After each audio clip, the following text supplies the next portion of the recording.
It's good. Okay. So welcome everybody to the Impactful Business Strategy Workshop. Fantastic that you're there. All right, everything works for me. Good. Okay, so I have created a workbook for this workshop. And I've put the URL to the workbook in the chat box. It's not necessarily necessary for you to print it, but if you want to, we're going to go step by step through a process. So you can use the sheets if you like as we're going and fill in things as you want to go along, or just take notes, whatever works for you. At the end of by tomorrow, there'll be a workshop materials page where you'll have the recording, where you'll have the worksheets, where you'll have also the chat. So that all of the notes and all of the questions and all of the inputs that people have put into the chat today, you'll also have access to, because it's my experience that is also super valuable after the workshop. So if everyone can hear me, great. The best thing for me to do, I'm going to turn off my video right now, and I'll pop in every once in a while. Just a couple of little important information. This is going to be a do workshop, so get ready to work. We're going to walk through every aspect of your business strategy, and you're going to consolidate that at the end on one piece of paper. Because you don't need a business plan of 20 or 30 pages unless you're going, for example, to a bank or to an investor looking for money. But if you are, if you're working for yourself or with a small team, what you need is a document that expresses a clear vision, mission, and business concept with your business offering, and an action plan for how you're going to create, market, and sell that offering within a let's say 3-month and 2-week time frame. And if you've got that, that's all you need. That is going to keep you focused, allow you to take action and create momentum. And if it fits on one page, that will do a couple of things. First of all, it forces you to get clear, to get clarity. And it also forces you potentially to make some choices, because everything isn't going to fit if you want to try and do everything, which there's maybe a reason that it's helpful if it fits on one page. Let me show you for a second what that's going to look like. I'm going to stop my video and I'll pop in every once in a while. I'm going to just show you the slide right now. This is eventually what we're going to be working towards filling in.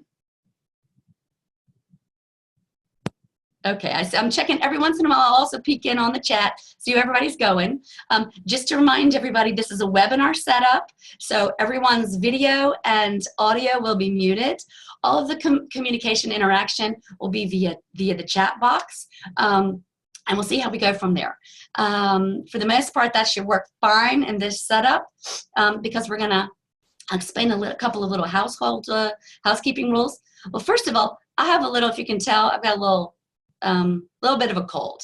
Okay, so don't worry, there's nothing wrong with your audio. It's just my nose vibrating because it's got a little bit of a cold, but that's okay.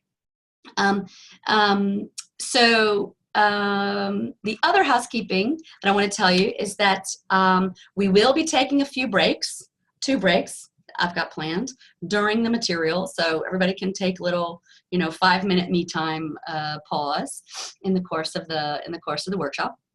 The way the workshop will run is that after I'm going to explain step-by-step exercises, and after each exercise, I'll give you guys, a minute or two to fill in how that works for you. And I'll ask you to please put your input into the chat.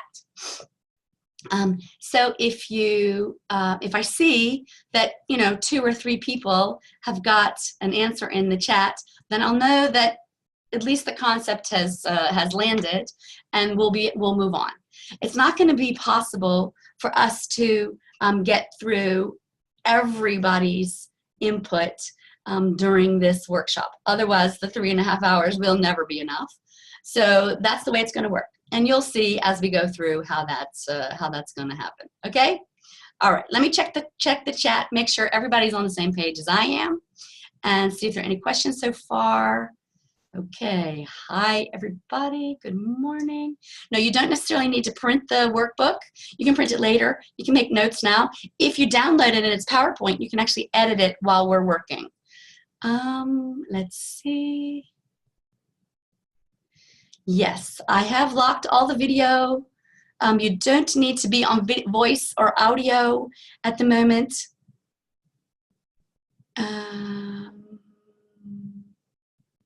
Okay.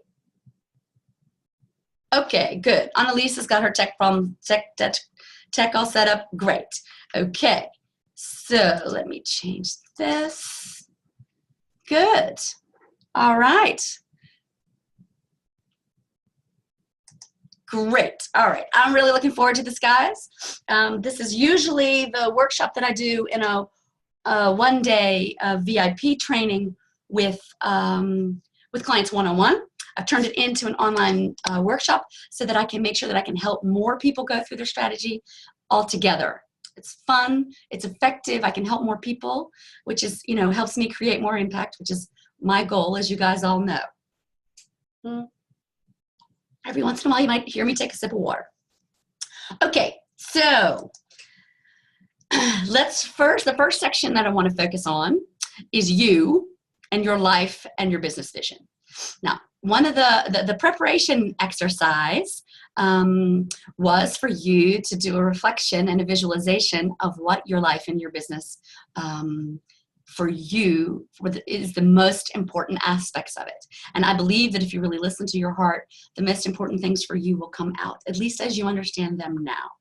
So this first question is basically a very short reiteration, and if you've already done it from the preparation exercise, then you don't need to redo it again, obviously. If you haven't done it, then just, if you take 2 minutes and just write down what your dream business will look like in the next 10 years and why you're putting this business together, what it is that you want to create for your life and the world.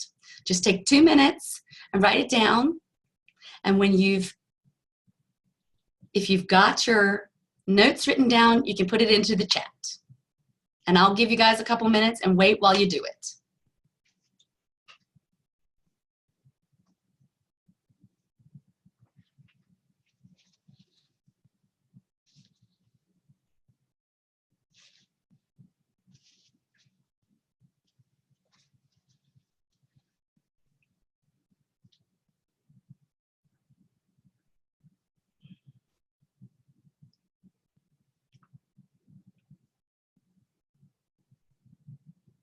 Yes, Alina is asking, yes, I do want you to share your vision in the chat, but just in a couple sentences. I know that a lot of you did a quite extensive visualization with lots of notes, and if you had to summarize that in 1 or 2 sentences, give it a shot.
So how's everybody doing? Not seeing a whole lot in the chat yet. Maybe it's really important that your business is in line with the vision that you have for your life. So, oh, here we go. Masha, partnership with A players, training and consultancy. Yeah. Oh, wow, Janet. Healing centers focusing on mind, body, and soul with emphasis on mental health and well-being.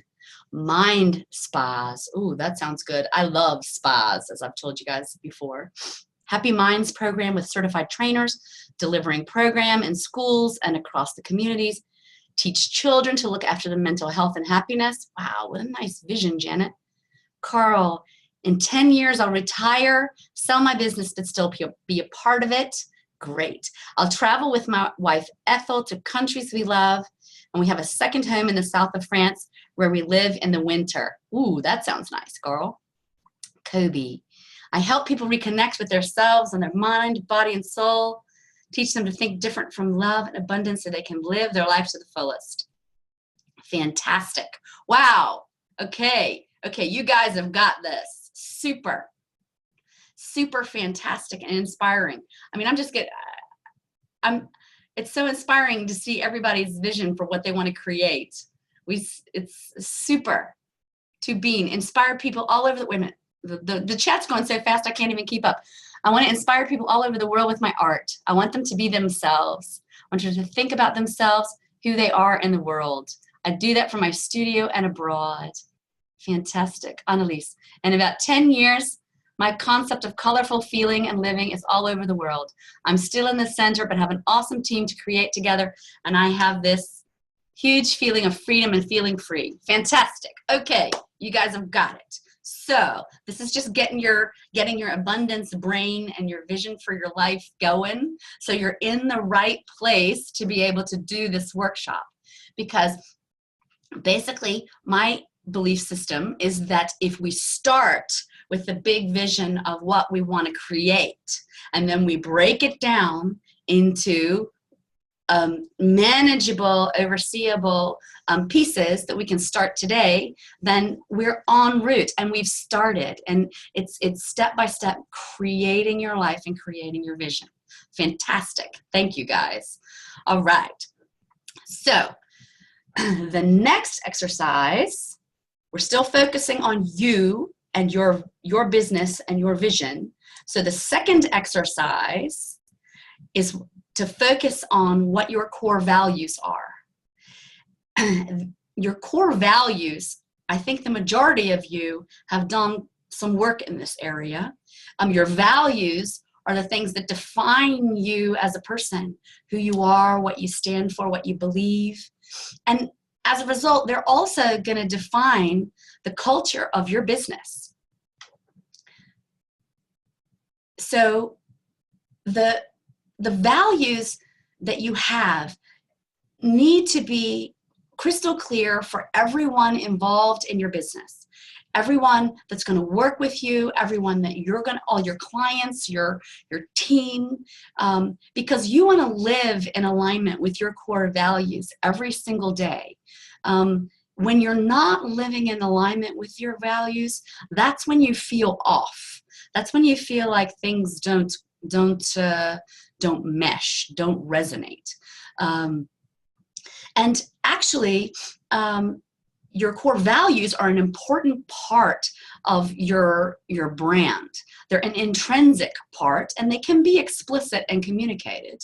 And it's the combination of these values that makes your business and you unique. So take a few minutes and write down what your core values are, if you know them. If this is a new exercise for you and you have never done any work on core values, send me a link, send me a note, and I will get some exercises and some materials for you about core values. But I'm almost certain that almost everyone in this group has done some work on their core values. So take a minute and write them down, and when you've got them, put them in the chat, okay?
Okay, I'm starting to see everybody's core values come in.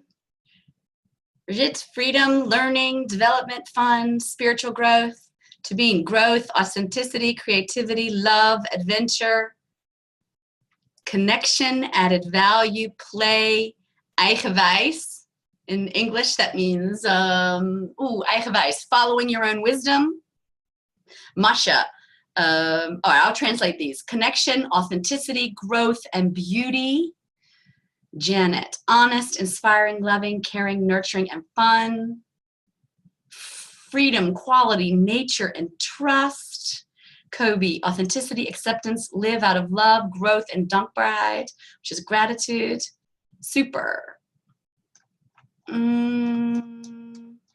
Okay. Welcome, Simona. You haven't missed too much. We've done a couple things. I put some notes for you in the chat as to what we've been doing. And the link for the workbook, I'll put it in the chat one more time. There you go. There you go, Simona. All right. So, you know, the reason that core values are also super important is because they are also going to, because they describe who you are, they are also going to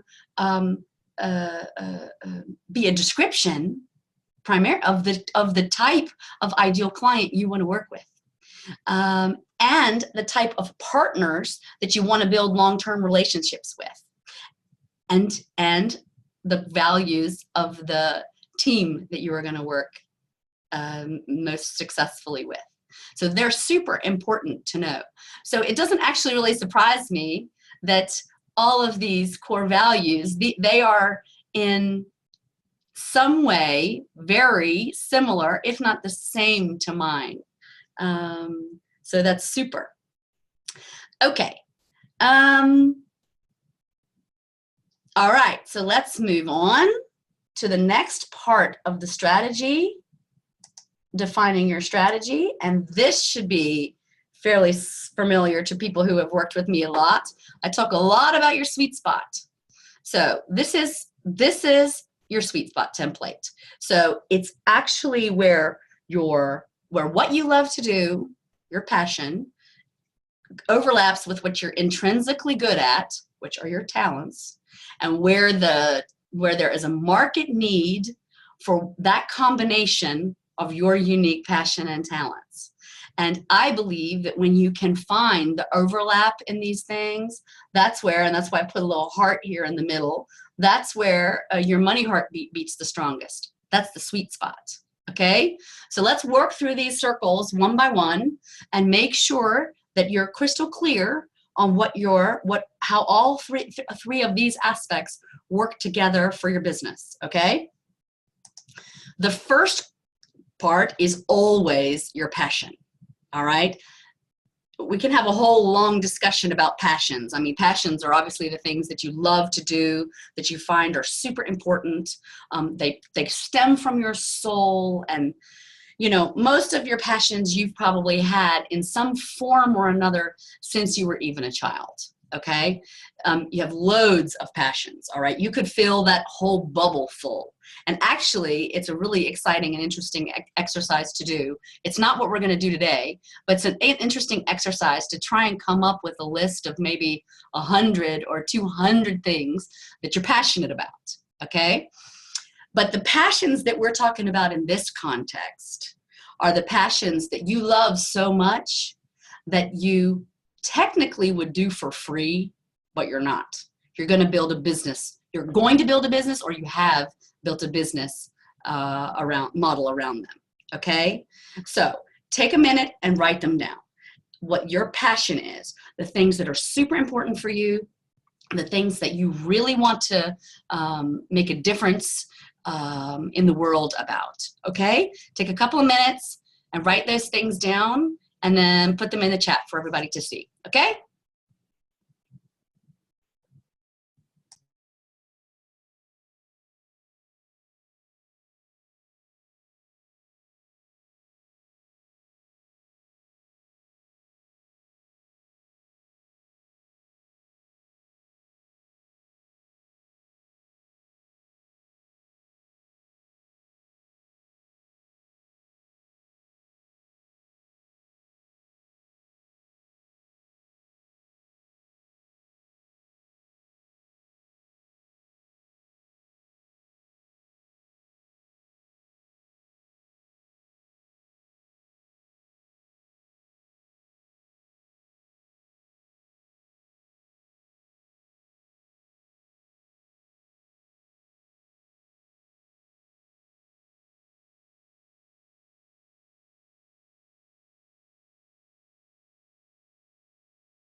Okay, great.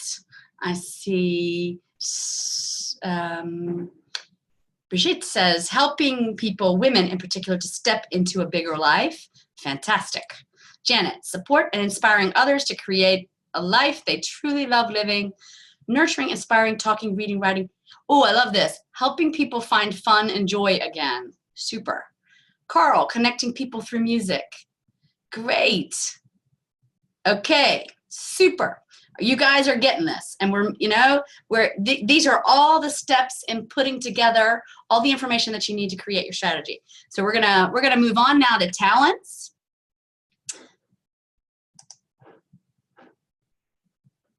Okay, let's do talents. Yeah, there we go. Okay, now you have tons and tons of talents and skills. All of you do. Okay, and what's important is that you also recognize the distinction between things that you are inherently good at versus the let's call them learned skills that you've developed over the years. And I'll tell you why. Because building your business, it's important that you focus on two things. First of all, that the core of your business is built around your intrinsic talents and not necessarily your learned skills. That way, it's not going to feel like work, because when you are intrinsically good at something, then time flies. It does not feel like work, okay? The other thing that's really important is that when you're building your business and starting your business, is try to make sure that you're sticking to the talents that overlap with your passions and the things that you love to do.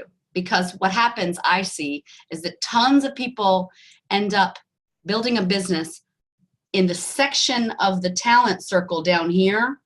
There'll be a section of talents that's overlapping with maybe market needs, but somehow or another you've lost the passion for what you're doing, or it's not in this passion circle anymore. So you just need to really be careful. And that's why I find it really important to make it very explicit. What are the things that are your intrinsic talents that you can use to work towards your passion?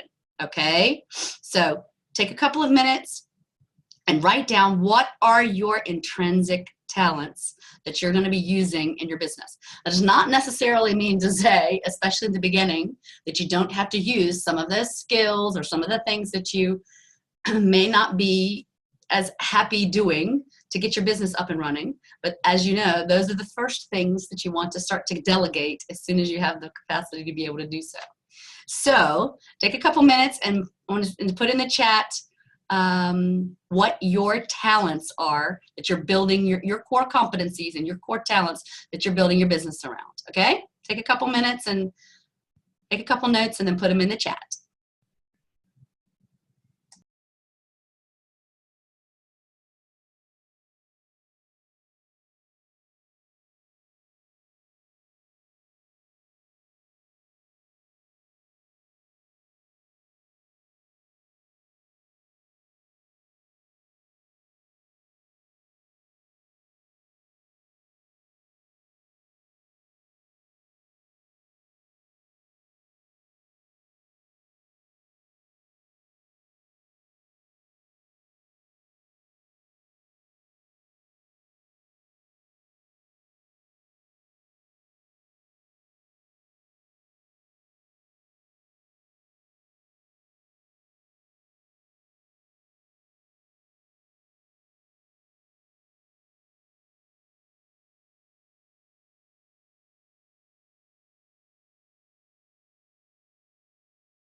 Okay. Oh, I love that you guys are so in tune with what your talents are and what you're really good at. Super. Okay, let's see. Oh goodness, this is going really fast. All right. Seeds cut, listening, creating a place of ease to be yourself, telling stories through image, text, sphere creation, magazine, and video. Fantastic. Okay, Simona, creating a setting for people to make a deep connection with themselves. Oh, perfect. That's really a key skill, especially to do what you do, Simona. Being quick and analytic, creativity, to the point. Exactly. Okay, Carla, eye for detail and people's needs, creating an atmosphere, a nose for new and inspiring initiative to share with others. Fantastic. Fantastic. Okay. Wow. Okay. You guys have got this. You got this. Great. All right. So let's move on to the next section. And that is, what is the market need? Just a second, guys.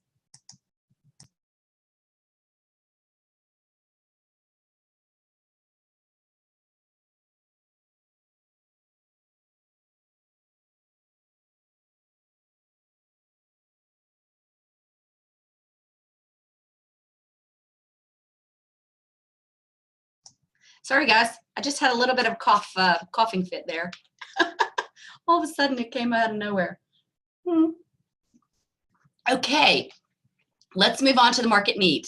All right, because you can be great at something, you can have a passion for it, but if there's nobody in the market, if there's nobody that actually has a need for it, then and is willing to pay for it, then you may have a hobby, but you might not have a business. Okay, so let's talk about being able to formulate what the problem is that your client has, what your client's need is, what is their problem, and what need are you satisfying? All right, take a second and make some notes. You need to consider, what is the value that you deliver to your customers? But I want you to be able to define that in terms of what the problem that they need solving, because your business is dependent on a customer with a problem, okay? And if you have more than one target market at the moment and you're focusing on more than one client need, then make some notes about them.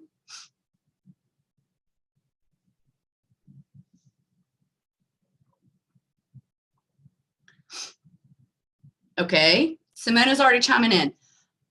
That your client is unhappy in love, not knowing what they want in life, and not feeling happy with themselves. Okay, great. And what is it? What is the result that they want to have, Simona? It's actually, we'll work on that a little bit more in a few minutes, the result that you're providing, but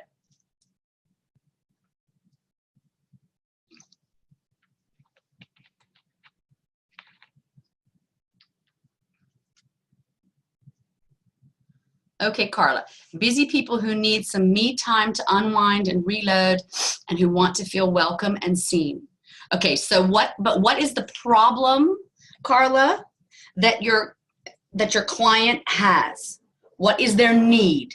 You say they need some me time and they need to feel welcome and seen. Is that really the problem that they're experiencing though? What's the problem? Okay. Janet, clients who are living in pain, caused feeling unhappy and stuck in their lives, living in pain. Okay, that definitely sounds like sounds definitely like a problem. How can you? Okay, so they're feeling unhappy and they're feeling stuck. All right.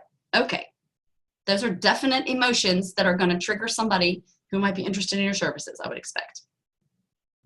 Okay, Simone, the result is that they experience more fun, love, and focus in their lives. Fantastic. Okay, Elaine, busy and ambitious women with stress and out of balance. Yes, there you go. Those are things that are going to trigger a target client or your market.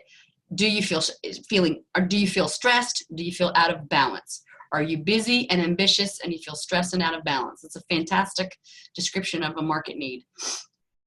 There we go. We got a lot of support for stressed and unhappy. Stressed and unhappy. Stressed and happy. Fantastic.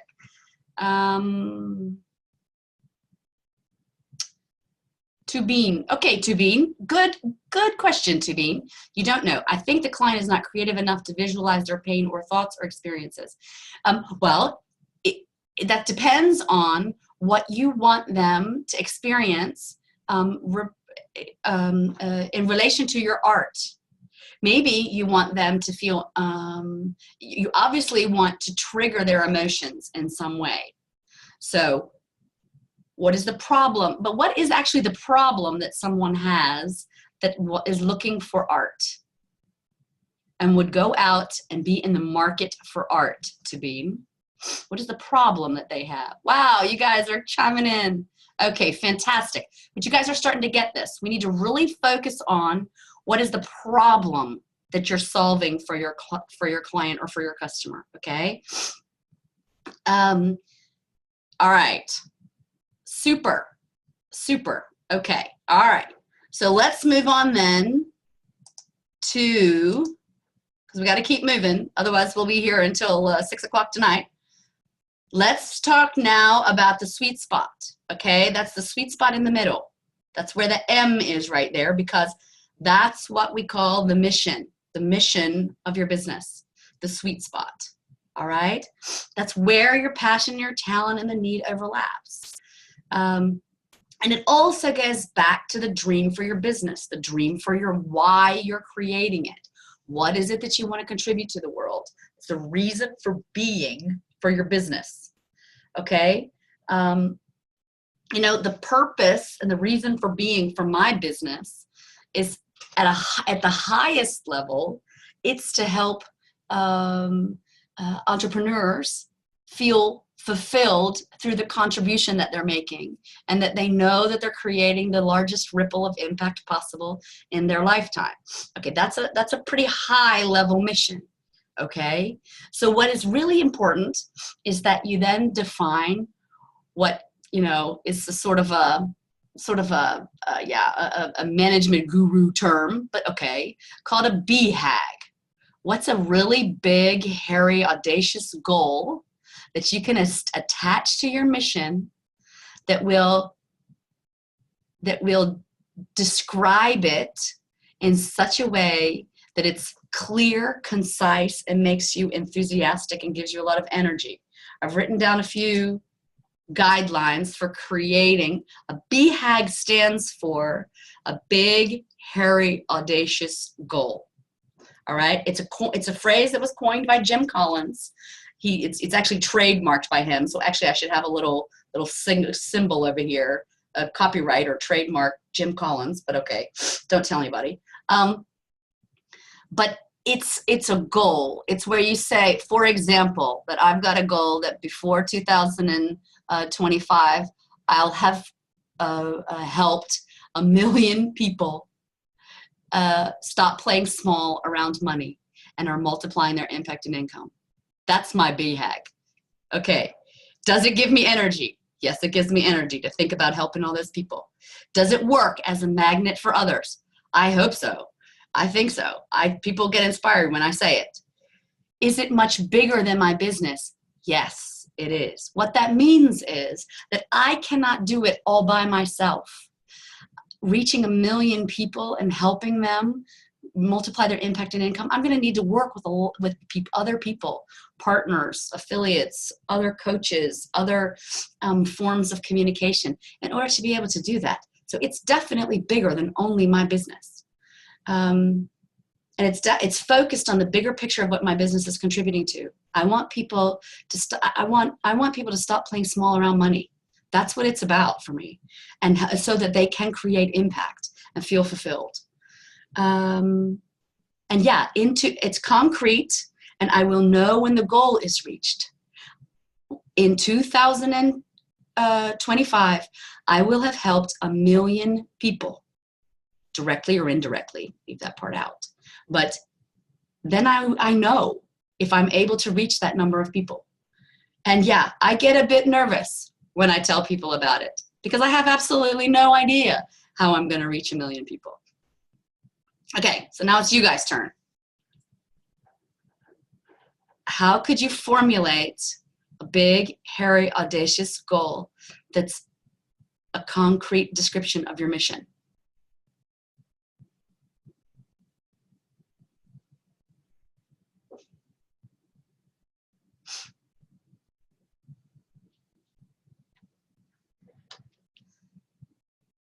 And don't worry if you don't have the perfect formulation of it yet. Don't worry. Just write down for you what it's about. Okay? That's the most important thing from right now. You can always work on the perfect, perfect wording later. My sentence is also pretty long, so.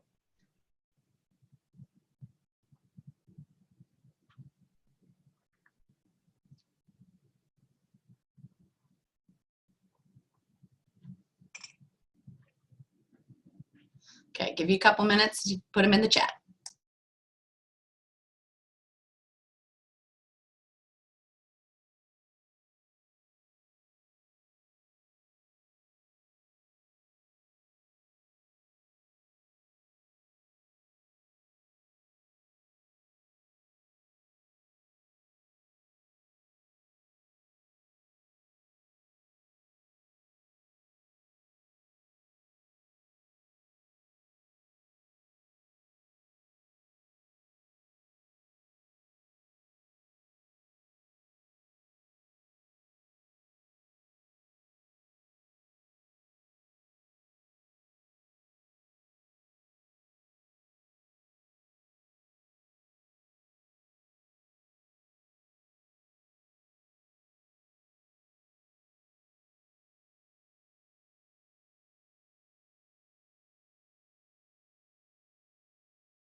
Okay, you guys are doing great. All right, let's go back up here. Yeah, I've seen a few fantastic ones coming by. Wait, oh my goodness, women, this is going by so fast I can't even keep up. You guys are awesome. Okay. In 2025, all young professionals in balance, from Irena. I get it. And the question is there a way that you could know that you have reached the goal? That's usually the tricky part in formulating a BHAG. You need to somehow know whether or not the goal has been reached. Okay? Let's see, Elena. In 20 years, the next generation of women, the generation of my daughters, are so connected and at ease with themselves and in their power that they can rule the world from within. Wow, that really gives me goosebumps, Elena. Okay, not really measurable though. Okay, so that's the next step. How could you make that measurable?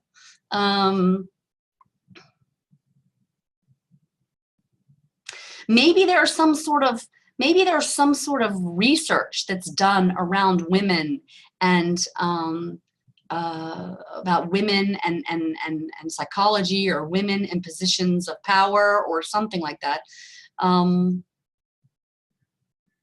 Maybe that you could use in that respect, Elena. Okay, here's Janet. It's really concrete. In 10 years, to support 5,000 or more plus people shift from living in pain to living a life fulfilled with joy and happiness. Now, that's clear. Super. Okay. Oh, Elena, you already have an idea. Maybe more women in the charts of the most influenced people in the Netherlands. Now, for example, that could be something that you could use. Okay, Carl, very clear. In 2025, 10,000 people have bought the soundtrack of their life. Okay, but I would recommend, Carl, that you make that more magnetic. That's definitely a sales target. I'm assuming underneath your BHAG, absolutely. So the question is, how could you formulate that so that it more describes the problem that you have solved for your clients, okay? Okay, so you guys are starting to get this. Annelies, in 2020, everyone in Holland knows the magic of color. Fantastic. I hope, I'm trying to think, how could we know that that's happened? you know that the goal is reached, that everyone knows the magic of color? Maybe something about color has become such a general permeated thing in the culture that it's just it's like a given. That's also a way to state a BAG, that it's just part of the culture. It's like, you know, when people I think, you know, in the culture, for example, language becomes really permeative. So if you can come up with some sort of language that the culture then all of a sudden assumes. Yeah. Simona, I find it hard to get to this one. Yeah. This is tricky, Simona, and it will take some time. So don't worry at all if you're not 100% there. This takes some time, okay? So just step by step, and once you start looking at things, once you start, you know, Simona, your focus is on people, helping them love themselves, focusing on having healthy relationships. Maybe maybe you guys have some ideas for Simona as well, but I'm thinking along the lines of people having healthy and happy relationships, the percentage of people who would describe their relationship as healthy and happy, that type of thing. Okay? All right. So this is tricky, and we could spend an entire day just on this. So but for right now, we need to move on, okay?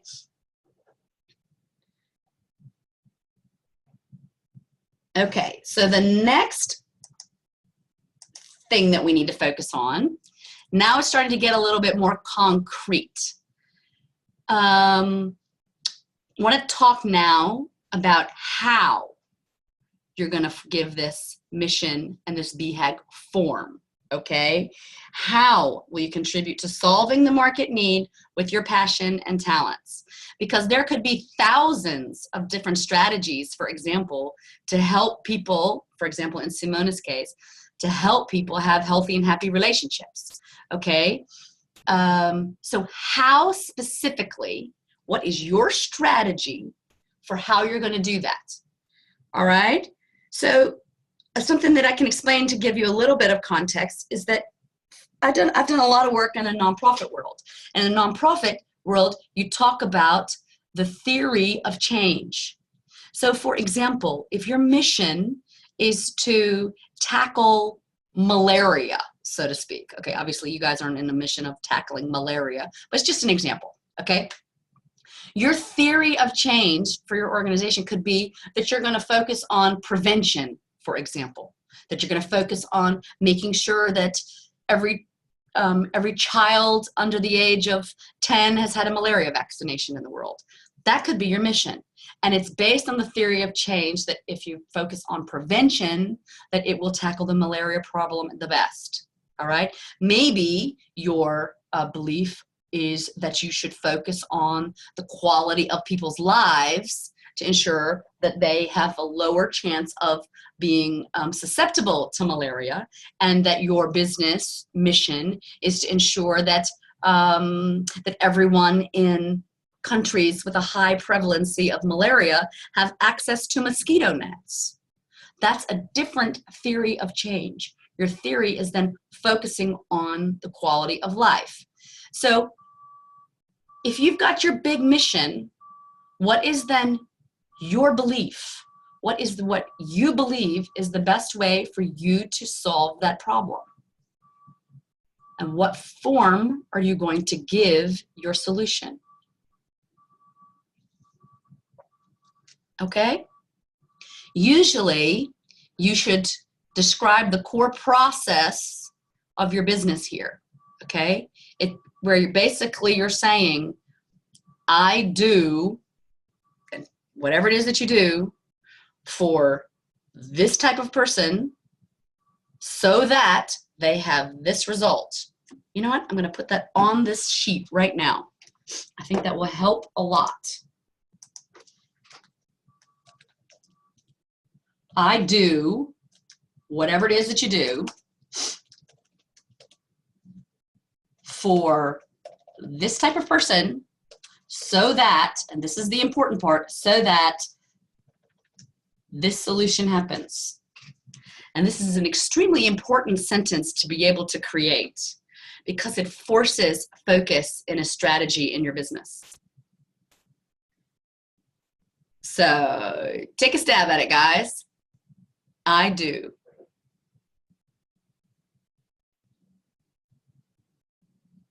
X for Y, and the Y is who you do it for, so that, and the Z is the result.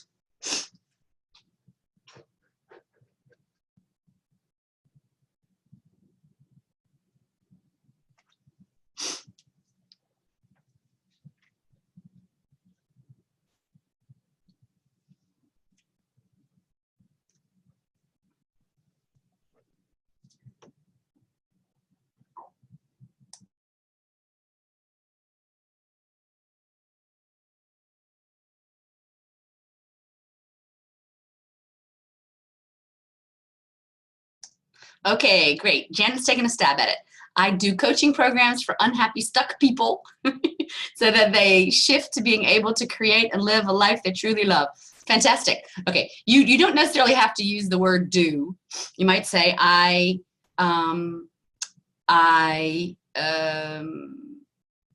you can also switch it or flip it around.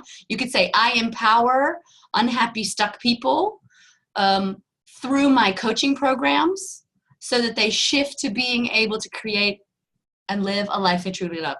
As long as it has those three elements in it. So as long as you can say what you do, who you do it for, and the result. That's a strategy sentence for a business. I truly transformation women so they can be totally free in their sexuality. Maybe you can also put a little bit more of a how in there, Maddie. How do you do the transformation? Tubine, I make art for, exactly, we're working on that, I know. Tubine is really focusing now on figuring out who her ideal client is so that they are inspired to be their authentic selves and think about their questions of life. Fantastic, Tubine. I really like that.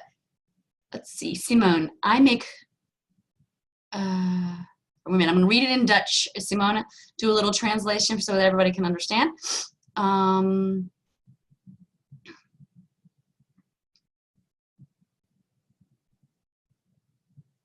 Okay, Simone. Simone says, I make beautiful animations, books, and short movies for children and adults, so that they become conscious of what happens in contact with others and the influence they have. Okay, it's a little bit long, so definitely shorten it, but I get where you're going. You make animations, books, and movies so that people become aware of contact and the influence they have on each other through their contact so that they can create a connection with themselves and others. Okay, it's a little bit long. If you can shorten it, but you're definitely on the right path. And I think it's interesting that it sounds as if you're making a strategy choice to focus on animation, books, and films. Because actually, I would have thought, based on what I know about you, that your primary strategy choice is coaching programs. So that's interesting.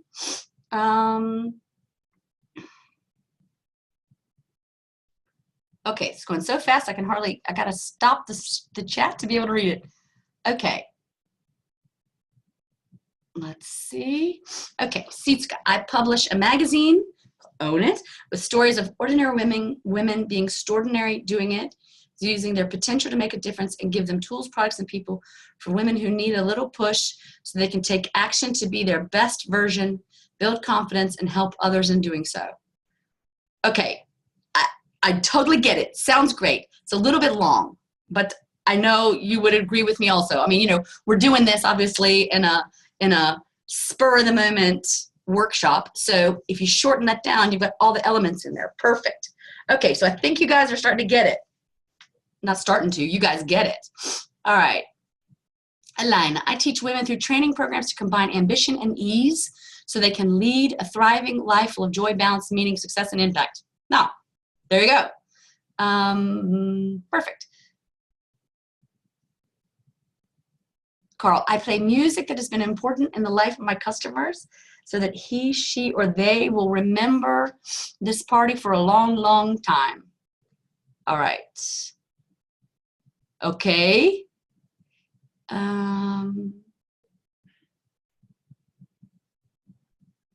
Okie doke. I play music. Definitely on the right track, Carl. I'm thinking that it needs to be a little bit more, you know, if you make sure, they'll have a memory of a lifetime. Memory of a lifetime might work really well in there. Great. Okay. All right. Super. Okay, you guys are really getting there. Super. All right. So let's move on to the next part, and that is, now we're making it even more specific and more concrete. You see, I don't know if you guys noticed, but we're paring it down. We're paring it down. So the next step is to then answer the question, what result can you promise that fulfills your customer's primary need? Because that can then become your brand promise. What result are you promising that your clients will receive through your product or your service? And if you can also turn that into some sort of tagline, and a tagline is like a marketing slogan, if you can turn that into a tagline, then it's tremendously helpful for your business positioning and marketing. Doesn't mean you have to, but I can tell you it really helps. So, and it does take a while to get to the right tagline. So, for example, my tagline at the moment is to, well, the first part is to help people boost their money mindset. Okay, that's the how part. And the so that is that they multiply their impact and income. That's my tagline. That's my brand promise. I want people to multiply their impact and income. That's so that they can, you know, but the mission part is out of that. And the reason that is because otherwise it's too big and too long. This is really what your customers want to see, what they want to have, what's going to trigger them, okay? All right, now let's see how we go. So just imagine that, okay, so everybody take a look at the taglines that are coming up in the group, okay? And it's interesting to see if they trigger you, if you have any idea what they're about, or if you think they're really specific enough that's gonna really catch somebody's attention. All right, let me take a look at what's coming in here. Transform and live a life you love. That's definitely clear. I mean, it's definitely, it sounds great. I'm missing a little bit of a word that's really gonna, I guess it's trigger emotion, Janet. It's almost as if it's too soft. Does that make sense? You want people to stop. You want it to actually do something emotionally to them. Okay, let's see, Carl. Your life, your music, your party, my passion. And this one only works in Dutch. Muziek op de maat. Okay, so let's see. Your life, your music, your muziek op de maat. Okay, but if you said muziek op de maat, it's a fantastic slogan, but it's not gonna stop me, Carl. It's not gonna stop me and think, oh, that triggers me, that hits me, that really makes me think, oh, that really is what I want. That really hits some nerve in my need or something. I like the part about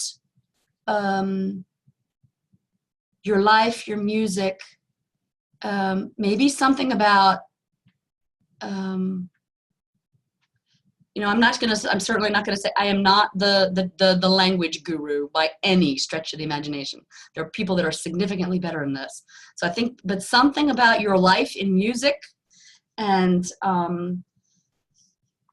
creating a lifetime memory, creating your life memory in music is something that will, for the right people, might trigger them a little bit better. I'm obviously not your ideal client, so I can't really say too much about that. But that needs to really hit their emotional chord. Okay, let's see, what else we got going on here? Feel relaxed, reloaded, and loved again. Oh, that triggers me, Carla. Ordinary women being extraordinary. Oh, I like that, Sitska. Okay. Oh, Alina does too. Okay, so we're on the same page. Live that awesome life. That sounds good, Brigitte. Be the woman you really want to be. Thriving, balanced, successful. I think you're getting there, Alina. You're getting there. It's not quite it yet, but you're definitely getting there. Kobe, be original, be you.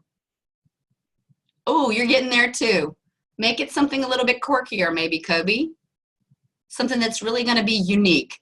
This takes time, guys. You're not going to get this in a 2-minute exercise during this workshop, but you're definitely on the right track, everybody. Okay, all right. So we got to move on. Otherwise, we'll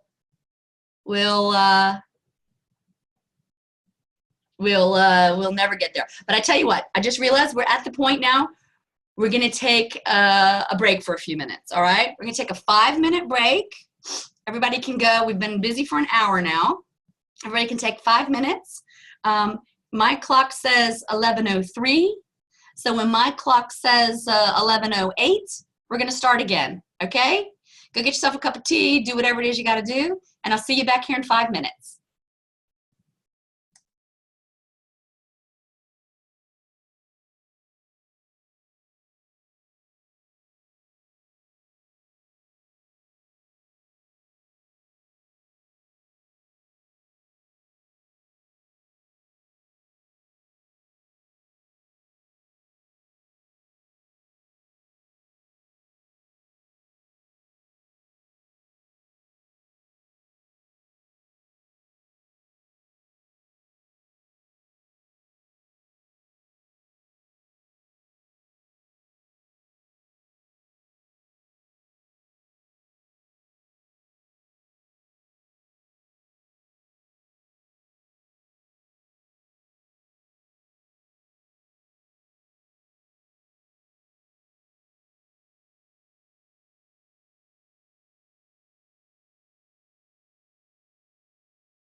Okay, everybody. Just thought I'd chime in, say hello, let you guys know that I'm here and it's not just some recording going on.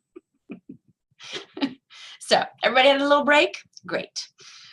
Okay, so we're gonna start with the next section, and the next section of the one-page plan focuses on the sandbox that you play in and your marketing pyramid. Okay, so I'm going to go back over and so we can focus entirely on the slides and in the workbook. Okay.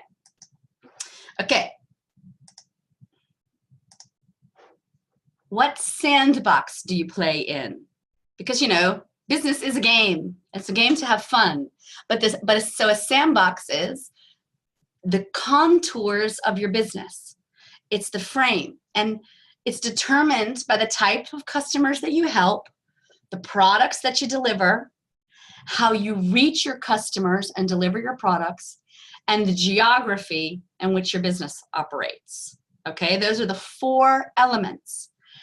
And I know, because I have the same problem, that most creative types among us hate to put a box around our business. I know, I do it. I hate it too sometimes. It doesn't, but just remember, it does not have to be a permanent box. It's just a box for your focus for right now. Because if you don't put a box around it, you can't focus on it enough, and the momentum and the action that you take will be too dispersed in order to get real momentum going, okay? So the other aspect of this sandbox portion of your business is that all of these aspects are in direct relation to each other, so that when you change one, it will potentially have an effect on all the other 3, okay? So for example, when I decided that I wanted to, last year, at the end of last year, that I wanted to shift the distribution, so to speak, how I was going to do my marketing, and when I decided that I wanted to shift that to online, that had a significant difference. That had a significant difference in the products and the form of the products that I was delivering. They're now all online. And I also made a shift in the geography. I was no longer focusing entirely on live events in Holland in Dutch. I was focusing online in English, in all English, well, in a selection of English-speaking countries in the world. So that had a significant shift in the sandbox I was playing in. So let's go through this one aspect at a time so that we can focus on one thing and break it down. I'm really a fan of when you break things down and make them simple, and see how they all fit together, then you can really feel empowered and take ownership of your business strategy. So let's focus first on your ideal customer. All right, that's the top, if you're looking at the top left-hand section. So who is that in your definition? I know a lot of you guys have been working on this to some extent, and I know, and it is something that you will continue to work on. So make a few notes and describe who that is. You want to get to the point that you can describe them in as much detail as possible. You want to actually give that person a name. You want to actually see it as one single person with a name, an age, a job, all kind of specific aspects of who they are. If you haven't ever done an ideal customer exercise before, give me a note, send me a note, and I've got some other information that I can help you, just with some trigger questions to get more clarity on that, okay? But for right now, see if you can just in 2 sentences describe who your ideal customer is. It's also possible that you may have more than one. The check question on that, whether you have one or more ideal customer or not, is whether or not they need a different product. If you're delivering a different product two different types of customers, or two different, then you definitely have two different core customers. And it's not an add-on product. It's not the same product it's not two different products to the same person. It's two separate products for two separate types of people. Then you know that you have two different customers. Okay, so take a couple minutes and put in the chat, maybe a 1, max 2 sentence description. Ideally, you know, you've got a whole page written out, who your ideal customer is. Okay, take a stab at it.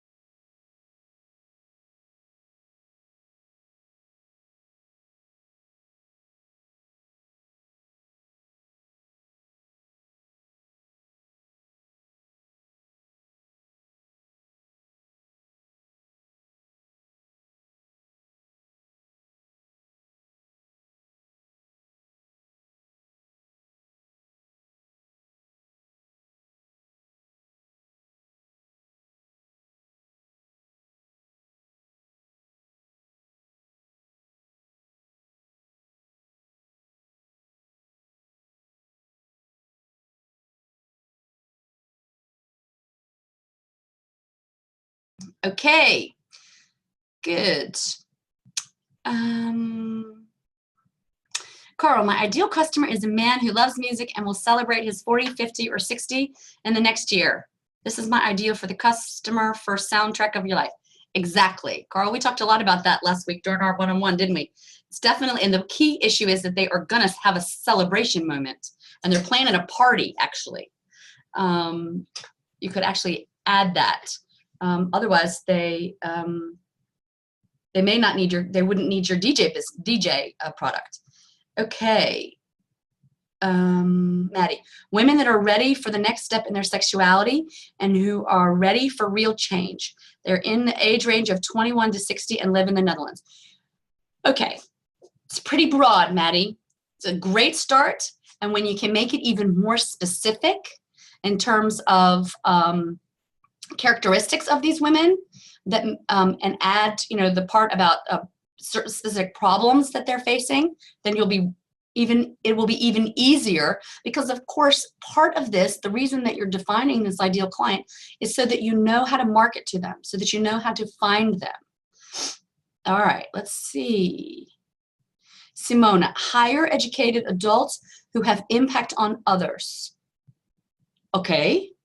Okay, highly educated, who, I'm curious about the part that say who have impact on others. And I'm curious to know how that can help you with your marketing, and how you're gonna context that in order to market to them. All right, let's see.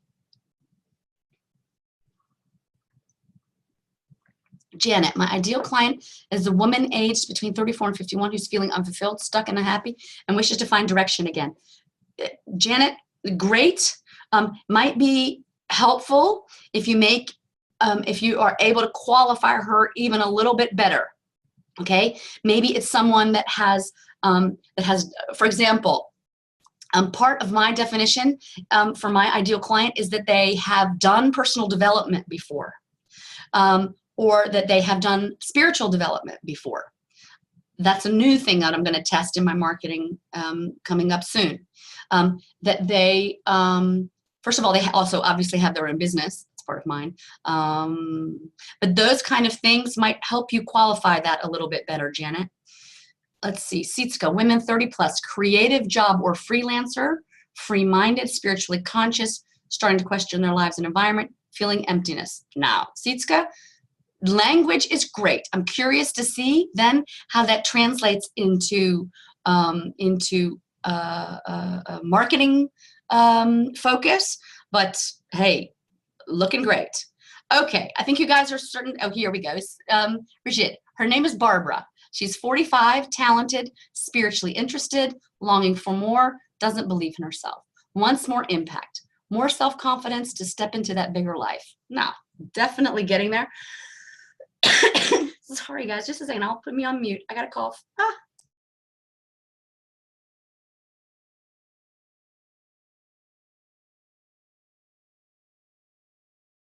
Okay, I'm back. Little cough there. Okay. Okay, great.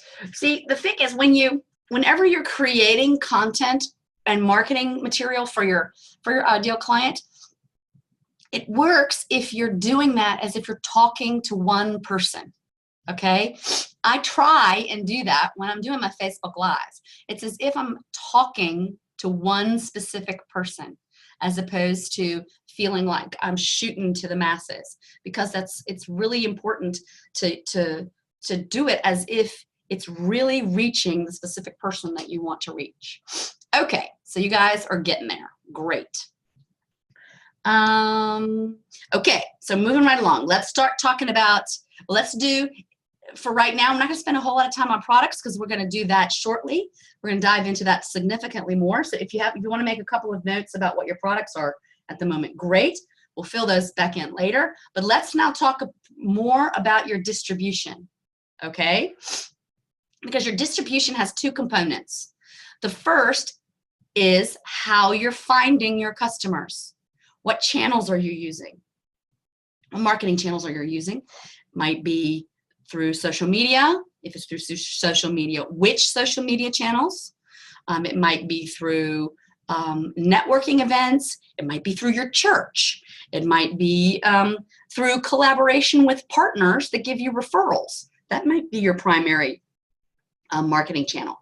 So take a few minutes and write down those. That's the first type, how you're finding them. And the second part is how you're delivering. That's your delivery distribution channel, how you're delivering your products and services. Okay? Take a couple minutes and make some notes and put them in the chat.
Alrighty, so now you can tell who's been active a little bit longer and who hasn't, because then the marketing channels are just popping up.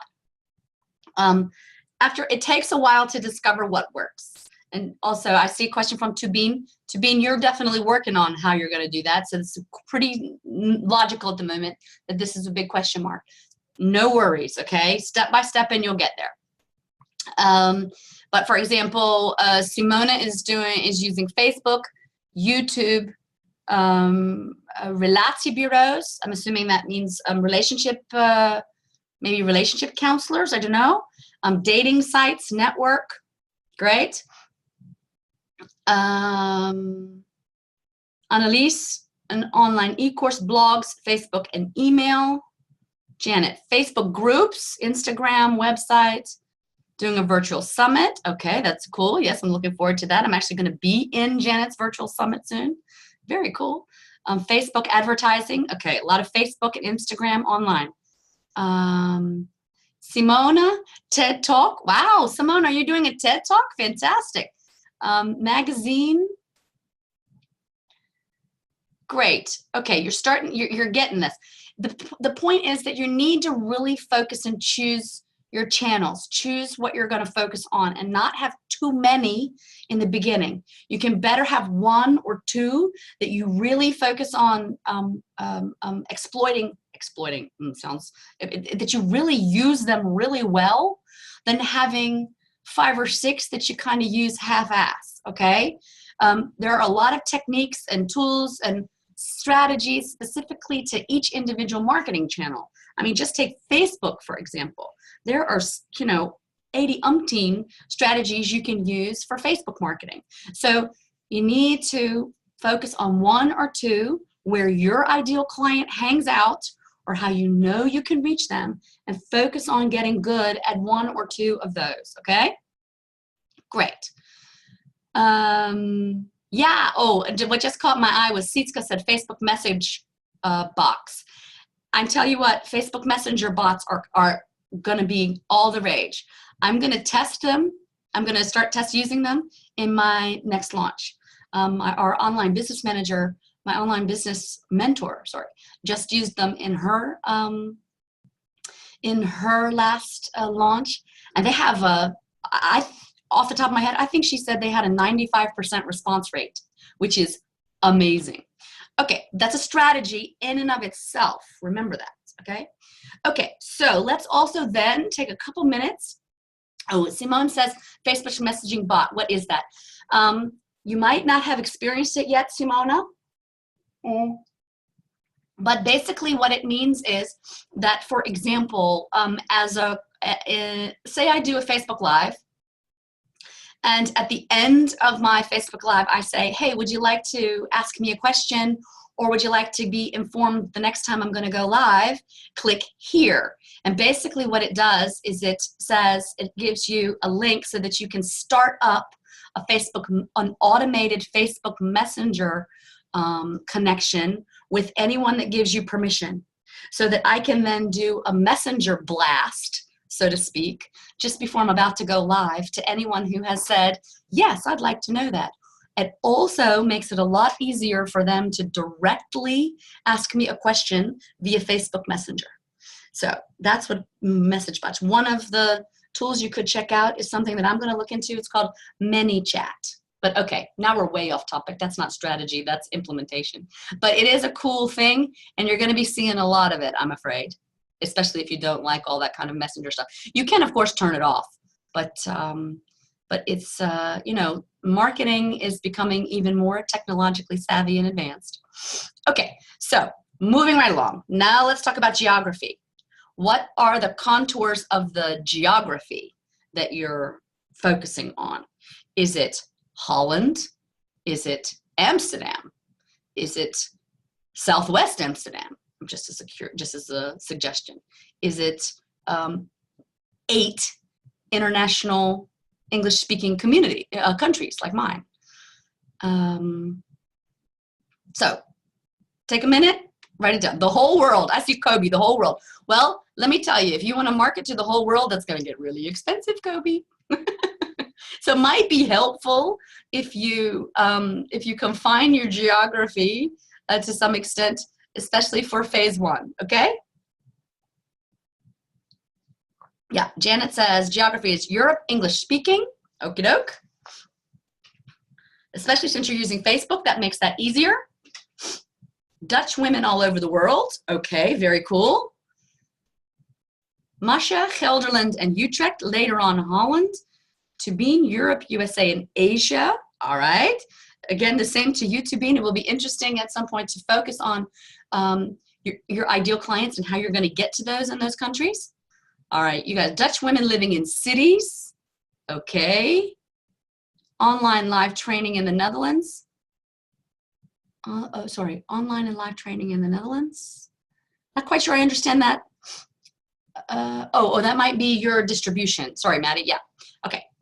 Starters in the Netherlands. Okay, great. All right, you guys are getting there. Super. Yeah, Sitska's focusing on 3 countries, the USA, Canada, and the Netherlands. And later on, you'll focus on all other countries, or at least I would expect at least English-speaking countries, because your magazine's in English, I think, right, Sitska? Or at least English readers in other countries. Okay, great. You guys are getting this. Super. All right, so let's move on, because this next sheet looks complicated, looks a lot more complicated than that it is, okay? This is your marketing pyramid, all right? Now, we're going to break this down. Your marketing pyramid is the progression of products and services that you deliver to help your clients know, trust, like, and buy from you. Okay? all of us, the majority of us in this group or in these groups are doing some form of service delivery or product related service delivery, okay? So when you're delivering services, especially to a client, it's ideal for your business if you have a series of different service products that can support the same client.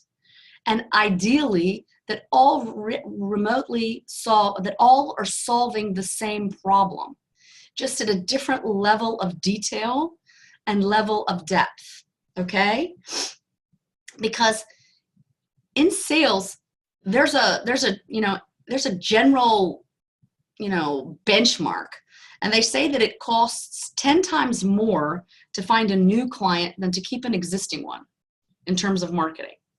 So if you continuously create and deliver new products with a higher value to your customers that they continuously need to solve their problems, they will likely continue to buy from you because they know you, they like you, they trust you, you've demonstrated value, you've solved their problem in the past. So it is a lot easier to sell an additional products and services to an existing customer than to find a new one. Keep that in mind. There's also a flow for having people move up what you call your marketing pyramid. Okay, I will walk through this in a little bit. I'm just giving you a little bit of background now on service products in general. Okay, so, I talk about service products a lot because basically what you want to move towards, if you don't already, is to have defined your service as a product. Give it its own name, that it has a definite beginning and end, and that it is to some extent repeatable. And a repeatable product, a repeatable service product, is something that you could deliver the same or relatively the same in the same form of process to multiple clients. So it's not as if you're creating a unique or custom created product for each customer. That takes a lot of time and a lot of effort, and usually has that level of price tag associated with it. But if you can package, for example, a set of coaching sessions as a package, give it a name, and describe the result at the end that customer will reach at the end of those coaching sessions, that's what you would call a service package. For example, I think Simona, I don't exactly remember, your coaching package I think is called a Liefdesboost. So it's a love boost. It's a series, I'm assuming, of step-by-step things that you do with a client or a group of clients, because once you've created a repeatable something for one person, usually it's possible to be able to do that same process and same set of steps with a group. That's how this boost camp got created. I was coaching people one-on-one about money, impact, and business, and I turned that into a repeatable series of steps that had been proven to be effective with people one-on-one, so that I gave it then a name. It's an abundance boost camp. Why that's important is because it allows you to attach a result, like we were talking about before, to your service. You can, you can describe the result of it. It's also, I don't know exactly how to explain this better than to say, it also makes the service product something that is separate to you, so that the person is then evaluating whether or not they want to buy your product or service and whether that result is important enough for them. It takes the focus when you're marketing off of you and puts it onto the product and the service and the result that you're providing, which makes it a lot easier to have a conversation with a client about their problem and your solution for helping them solve it. Okay? So that's sort of my soapbox spiel on why you should define your services, if you're a service delivery person, as a product. Okay, so this marketing pyramid basically allows you then to this is something that you actually only use yourself. Okay, you're not necessarily going to show this to your clients at all, but this definitely shows you the progression of your products and services, your service products, over time, and how people can progress and move up. Let's just call this a sort of a ladder, a service or product ladder. Okay, for example, and usually the bottom of the ladder is where people join your marketing funnel, your service funnel. And these are typically the services that are, or the products that are in this section of your marketing pyramid. These are usually your starting products. And in a lot of cases, these are all free. These are the things that you are doing and you're providing for your audience that allows them to get to know you and like you. And in this day and age, especially if you're doing anything online, it's important for you to be able to provide something to your prospective client or prospective customer so that they can get to know you better. Maybe it's a piece, maybe it's a video, maybe it's a little mini worksheet of some kind. For example, you've seen me, I do a lot of Facebook Lives that have content. People see me, they get to know me, they get a feeling for me. Video is a fantastic form of a free product to be involved here down in the lowest portion of your marketing pyramid to help people get to know you. Because people are very unlikely to jump from not knowing who you are at all to buying something that's higher in your marketing pyramid that has a higher price tag. So keep that in mind. It's very unlikely. I mean, it happens. I won't say it doesn't happen. Sometimes I have bought people's programs just based on the fact that I watched one little thing that they did and I thought, okay, they're who I thought they were. I know who you are, and I bought their program. Okay? But the majority of people don't work like that. They want to get to know you. Maybe they want to buy a low-priced product. That would be in the second portion of your marketing pyramid. Then they may actually join a medium-priced program. And if they really need extra help, they may choose to move into your highest level of your marketing pyramid, where your highest priced offering is. Okay, let me see. I'm going to finish explaining this a little bit more, and I'm going to ask some questions. I see that Elaine's got a question. If you've got any questions about this, go ahead and put them in the chat, okay? But first, I'm going to explain it a little bit, how this marketing pyramid breaks down, okay? Okay. The pyramid also lets you distinguish, like I mentioned before in the explanation, different sort of price categories. These are typically free. These are typically lower priced. These might be medium priced. These might be high priced. And pricing of your products and services is, of course, a strategy discussion in and of itself.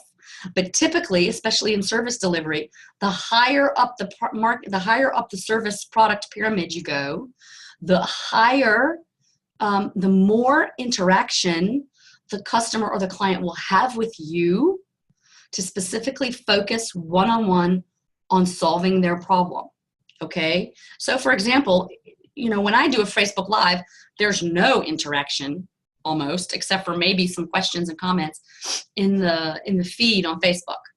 But for example, when people then opt in to my mailing list and they get a lower priced product, then they will also get some email support from me.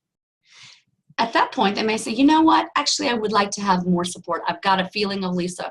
I trust her. I think she can really help me with this problem, especially with my money mindset problem. And they will then potentially sign up for my boost camp, which is my mid-price program. If someone then also says, okay, I want to move on and I need some more one-on-one and intense help, then they can start or carry on in a one-on-one coaching program with me. That is at the moment my highest priced offer. It is and the highest level of access that people have to me. Those are coaching sessions, usually twice a month, and with email and WhatsApp access in the interim if they need help on problems or issues that they're facing at the moment. That's obviously my highest priced product. People get a lot more one-on-one attention from me than you get, for example, as you're experiencing now in the boost camp. I deliver a lot of one-on-one or a lot of access to me in this boost camp. But for example, like I mentioned before, in the lower products, that's not there. Okay? All right.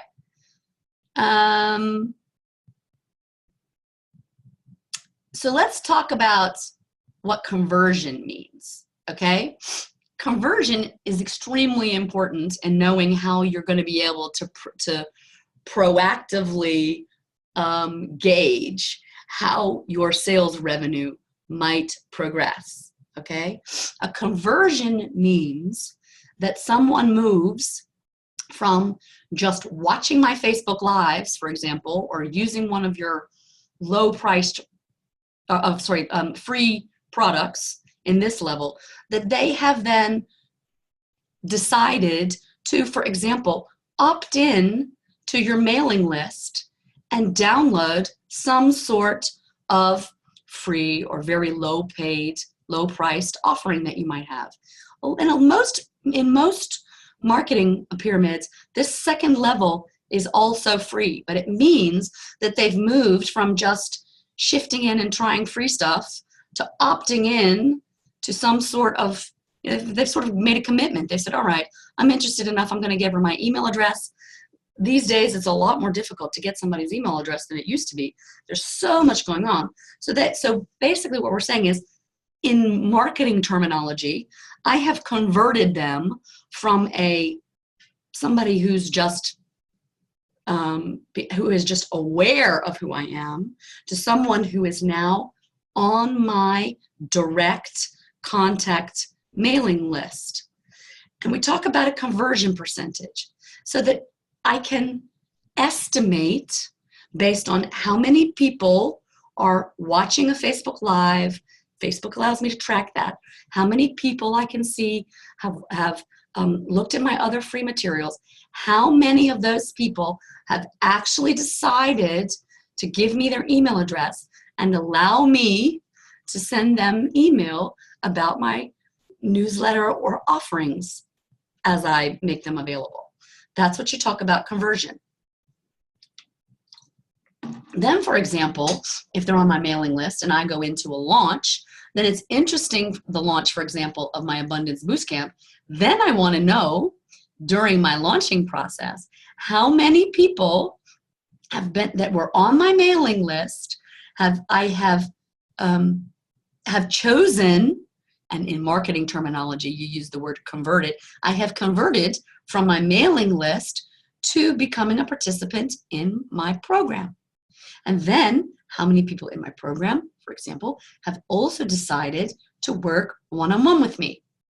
Now, does this always convert like this? First step 1, then step 2, then step 3? No. I have a lot of people also that come directly to me and say, can I work with you one-on-one? Or that already know me somehow else, aren't even on my mailing list, and sign up for my boost camp. I like it when that happens. But this just gives you a general idea, because what that means is that you need to consider what your products are, your marketing products, marketing and service products are, and how they fit together to help people move through this marketing pyramid. Okay?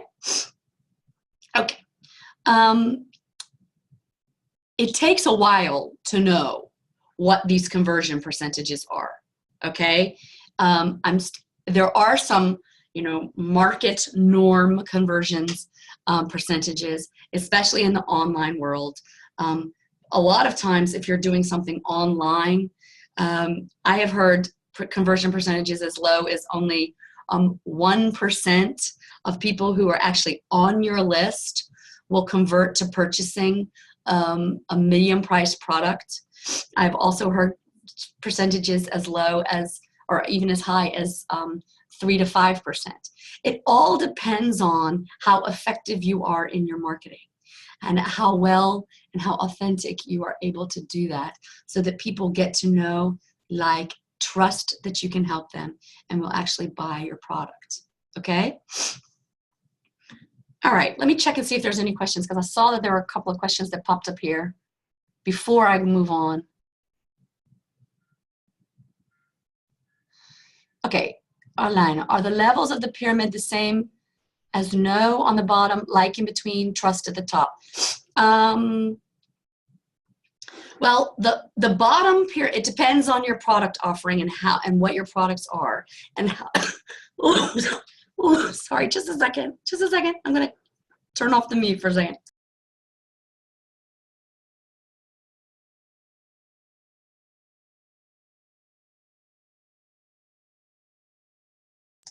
Okay, guys. Sorry, every once in a while I get this little tickle in my throat, and all of a sudden I have to cough. Sorry, I don't want to do that in you guys' ears.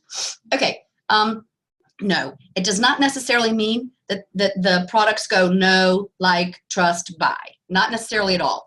It could be that you can get people to know, like, and trust you all down here in with your free product offering. But it definitely means that you have different offerings that stack up, and that you are moving people through the process of your offerings so that you can continuously help them and continuously add value to solve their problem. Okay? Okay, I hope that answers your question. Let's see. Let's see. Okay, Carl, I create a unique product for each customer. So for me, it will be difficult to use this pyramid. Well, Carl, I think that is that your custom product, your custom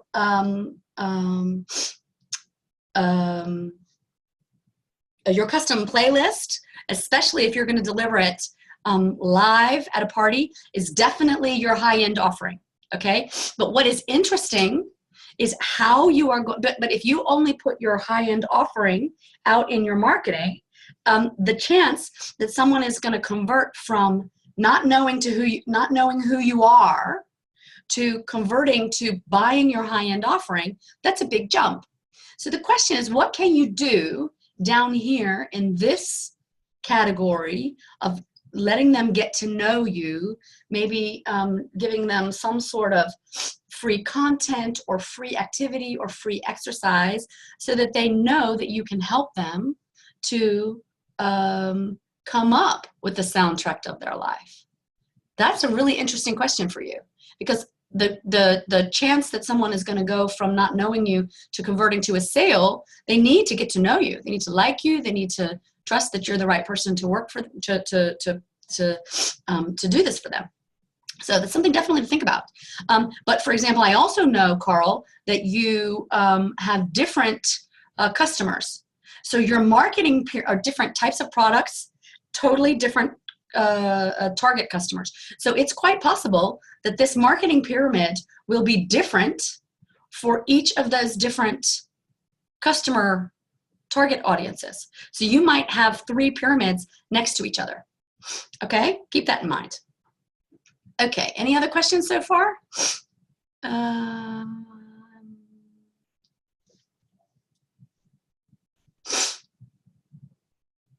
Okay, great. All right, so why is this important? Well, it has to do with having the feeling that you are in control of your sales revenue. Okay, you want to be able to proactively forecast what your sales revenue could be.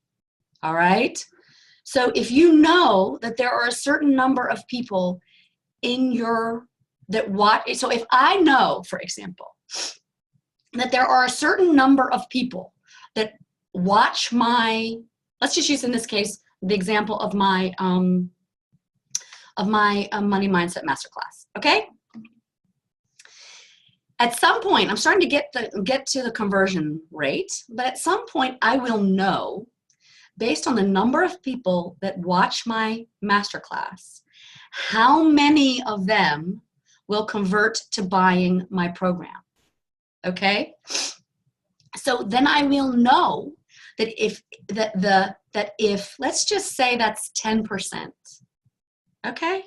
So if I have 100 people watch my masterclass, and I know reasonably well that 10% are going to buy my Abundance Boost Camp, and I want to have 20 or 30 people in my boost camp, or let's say 50 people, like the goal is for my Abundance Boost Camp in September, then I know that I need to have 500 people go through my Money Mindset Masterclass. So that means that I need to push my marketing to make sure that I get 500 people signed up for that if I want to be able to count on 50 people in my boost camp in September. See how that works? Okay, I have different aspects of my marketing funnel. I also add, I add a Q&A call, for example, in my marketing funnel to get people to sign up for this, to sign up for the boost camp. And I know that my conversion on my Q&A calls is almost 50%. So what do you think my focus is? Getting people on those Q&A calls. Can you imagine? Okay, so just to let you know, I'm giving you guys also some insight into the backbones of my business. I love to share with you guys what has worked for me, what has not worked for me, what I have seen work for others. It's one of my favorite things to do, how to watch people. I love to watch how people do this in other service delivery businesses. And fascinating to see how they do this. Okay. Okay, now you guys heard a little cough. Yeah, it's kind of yucky. Okay. All right, let me check how you guys are doing on this. If there's any questions in here.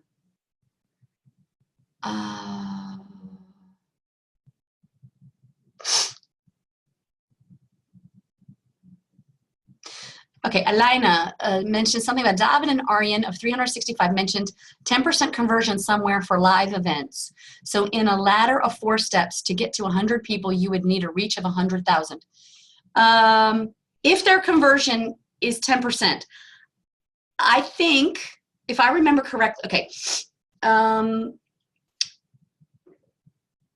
conversion to a live event has a different conversion rate, obviously, to, or statistically speaking, to an online event, because then you also need to have people physically located in the same place at the same time. So, and if I remember correctly, and don't quote me on this, but I think that 10% was the conversion at one point of people that came to free trainings, free get to know you seminars from David and Aryan, and that was 10% of the people that signed up that had been to one of their free seminars. And to be honest, I do not know what the conversion rates are at the moment for people who are on their mailing list, who are on their lowest part of their mailing list, that actually sign up for their high-end program. I don't know their conversion numbers. Okay.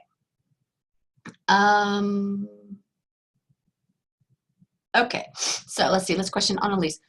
And when you have 100 people in your low-end course for 8 weeks, how do I bring them to the next program? Which questions do I ask, etc.? Okay, okay. Annalise, that's kind of a sales. That's kind of a sales situation. That's more of a sales training. But let's look at it. Okay. Okay. Let's use this boost camp as an example. Okay. I'm gonna take a slug of water and then I'm gonna use this as an example. Just a second.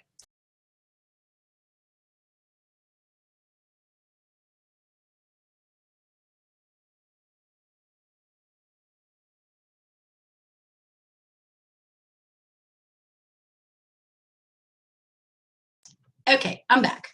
All right. So you know, now I'm really being open and honest with you guys because, all right, you know, you can offer a certain level of result in a group program. You can also, if you know, you can also help them farther take the next step in a subsequent program. Then it's important that you, for example, assess whether or not the person that's in your 8-week program at the moment needs or wants or feels that it's a high priority to take the next step in what it is that you can provide for them. So for example, in this context, it was one of the reasons, and I sent everyone in the Abundance Boost Camp this time a question about what is it that you actually need as the next step. I asked the group. I can think that the group, that I know what the group needs at the moment. I know what I can provide in a one-on-one program, but perhaps what the group says or what individuals in the group say is something actually different, okay? So basically, what you want to do is you want to understand what what the needs are, the subsequent follow-up needs are for the people that are in your group program, okay? And then have a conversation or you know, in my case, create a program or a solution to help them reach the next level of their, that they want to get to in their, in my case, in their money, impact, and business journey. So if you're asking me, what questions do you ask? What you're trying to do, well, first of all, what you definitely want to do is have them communicate and feel happy about the steps that they have taken in your existing program. All right. If they're not happy about your existing program, they're certainly not going to be happy and want to take another step. Okay. And to actually, from a position of being happy about what they have, the results that they have attained in your program, ask them, okay, so what is the next step? What is the next gap? And that you ask them to describe that gap, to describe the next process, the next step that they want to take, and to ask them, what are going to be the issues for you to reach that next step? And for example, in my case, to be honest, it's always about focus. It's always about accountability. It's always about momentum. And it's about having an experienced sparring partner to be able to, that has done a lot of different business scenarios, that's able to help them or you make strategic choices and what you're going to focus on. So when you understand what the gap is and what the problems are and what someone is going to need to work on, you can explain to that person that you have a program to be able to help them address those things, and ask them if that's something that they're interested in hearing more about. But these are the steps that you go through in a sales conversation. And, you know, I'm definitely hearing, not only from you, Annalise, but from other clients that I'm working with, that's something that you all, that needs attention, that you need to learn how to have a sales conversation. So we can potentially even set up a different workshop or a different training session focusing on that. But there is a certain process for how to do that. It's called, it's how to conduct a sales conversation. Okay? I hope that helps to some extent. I can't obviously do a whole sales training right now. Okay. Oh my goodness, there's lots of different questions in here now. Let me get back on focus. All right. So you guys are putting all in here what your program things are. Okay, great.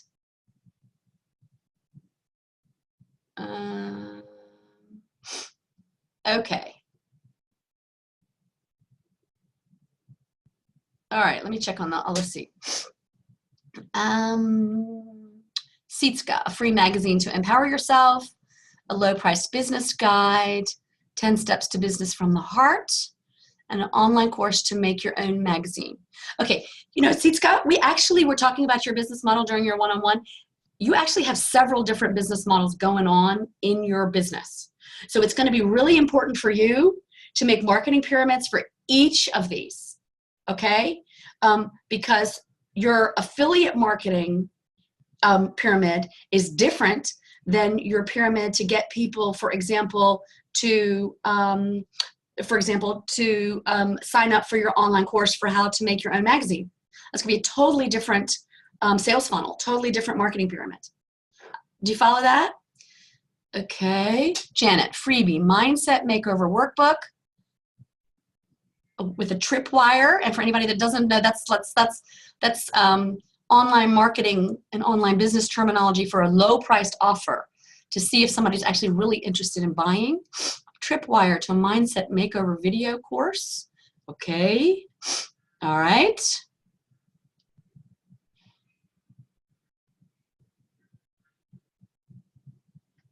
Looking through here. Okay, Janet, low priced. Okay, so Janet's talking about down here, low priced.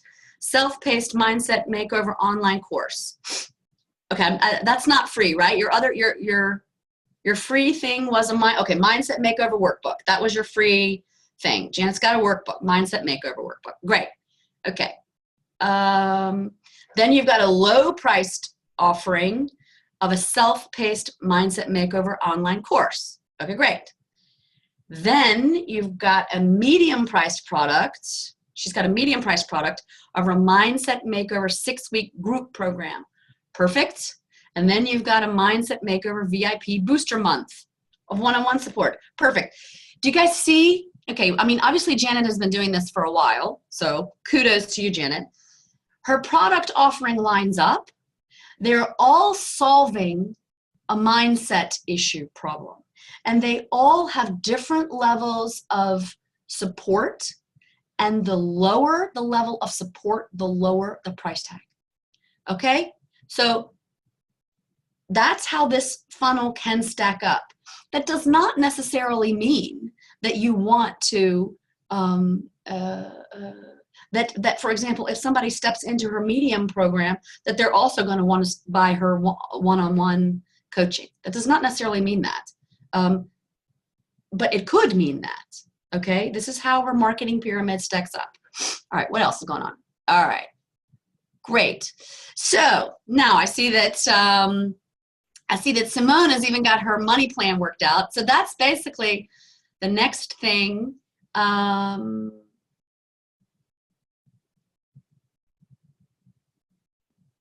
Okay, so that's basically the next aspect, is actually taking a stab at how many products, what your products are, how many clients you want to sell it to, and what the revenue is that you're expecting from that product over the course of the year.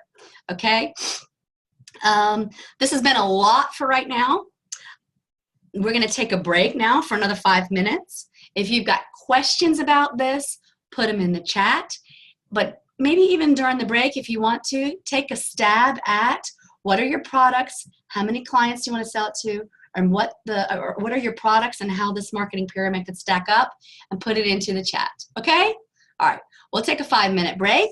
It's 12:02 now, so we'll take a break until my clock says 12:07. Okay? All right. See you in 5 minutes.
Hey, everybody. Okay, we're back from the break. How's everybody doing?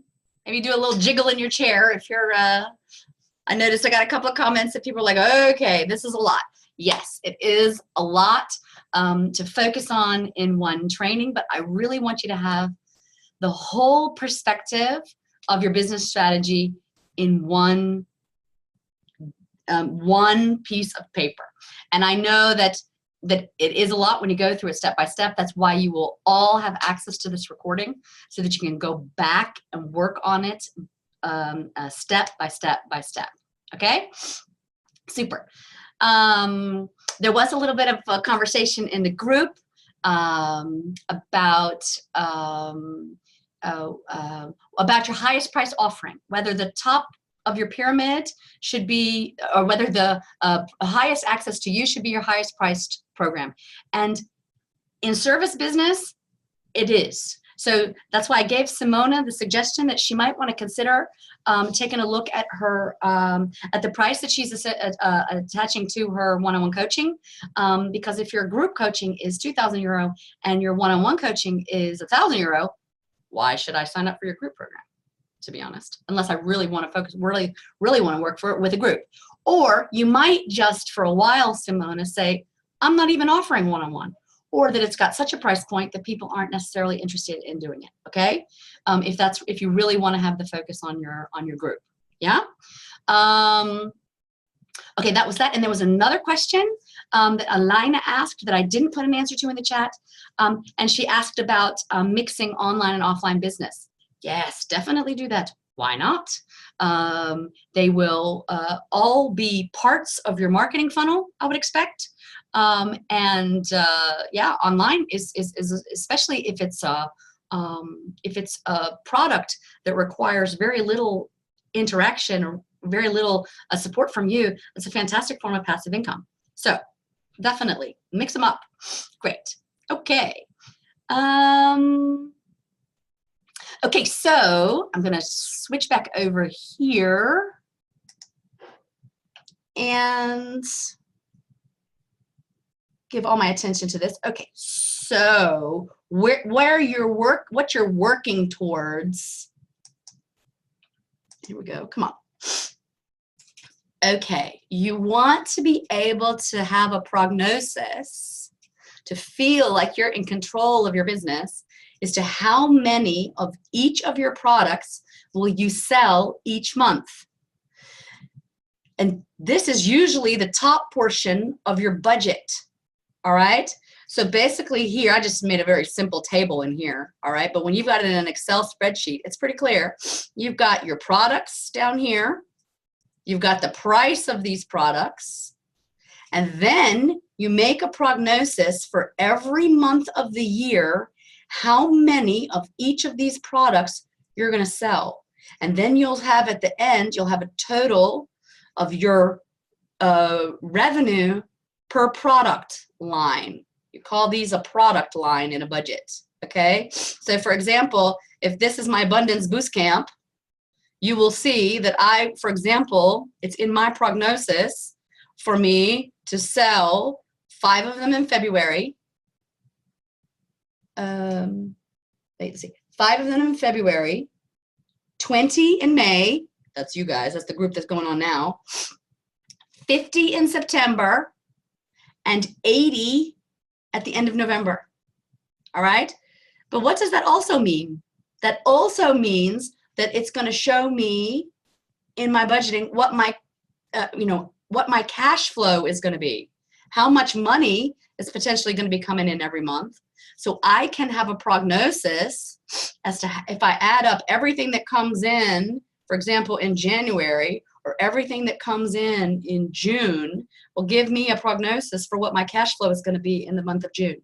And you will see, especially in my business, I'm now at the moment focusing on group programs. So there will be, just like Simona was describing, so there will be certain months where the amount of cash that comes in will be significantly higher than other months.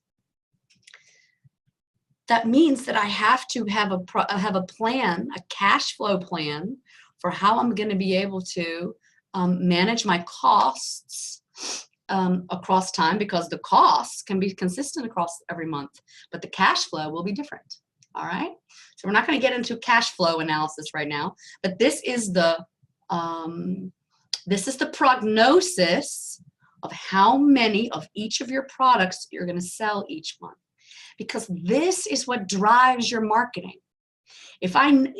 So I know if my prognosis is I'm planning to sell 50 abundance boost camps in September, I have a whole marketing backbone, marketing strategy priority and backbone that's going to get me there, right? Okay. So I want you guys to take a stab at it, to write down what your products are, and across the span of, let's just say, at least until the end of 2017, how many of each of your products you're going to sell before the end of 2017. And if you have an idea if you have an idea in which months they're going to be, put it down. Okay? All right. Just take a couple minutes and see how far you get in this one. And if you don't know yet, these are things that you know. The most important thing is to know what you don't know yet. Okay? All right. So take a stab at it. I'll give you a couple minutes.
So how's everybody doing? Anybody taking a stab at what your products are and how many of them you're going to sell in 2017? Don't see anything yet in the chat. So let's go back. I know that a couple of people up in the chat had put in what your products are. Let's see. I think Alina, you had a pretty good breakdown on your products.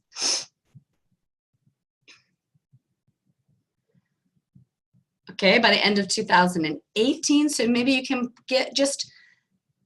give a estimate. These basically what you have to do, everybody, is you have to say you have to just make a prognosis, because otherwise you're shooting in the dark and you have nothing to base your, you have nothing. If you don't set a goal, you'll definitely never get there. So these are just goals that you're setting. And we're going to do the goal breakdown very shortly. So this is definitely something that will need more time. I'm not expecting that everybody's going to be able to do this right now. That's why we have this webinar, and I've got the recording, so you can go back and listen to it and work it out as you take steps, step by step. Okay. Let's see. Yes, Carla, I can understand that you're finding this difficult because you haven't got a location yet. Completely understandable. So as soon as you have a location, you can, so that's definitely part of your goal journey breakdown, to be able to create your offering. And a big part of creating your offering is to know where you're going to do it, right? Okay. Okay, all right, so I see numbers all popping in. Okay, let's see.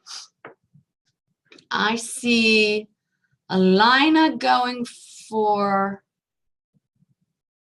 low-priced video training, 500 women for $100. Great.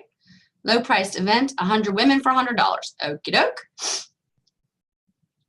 Okay.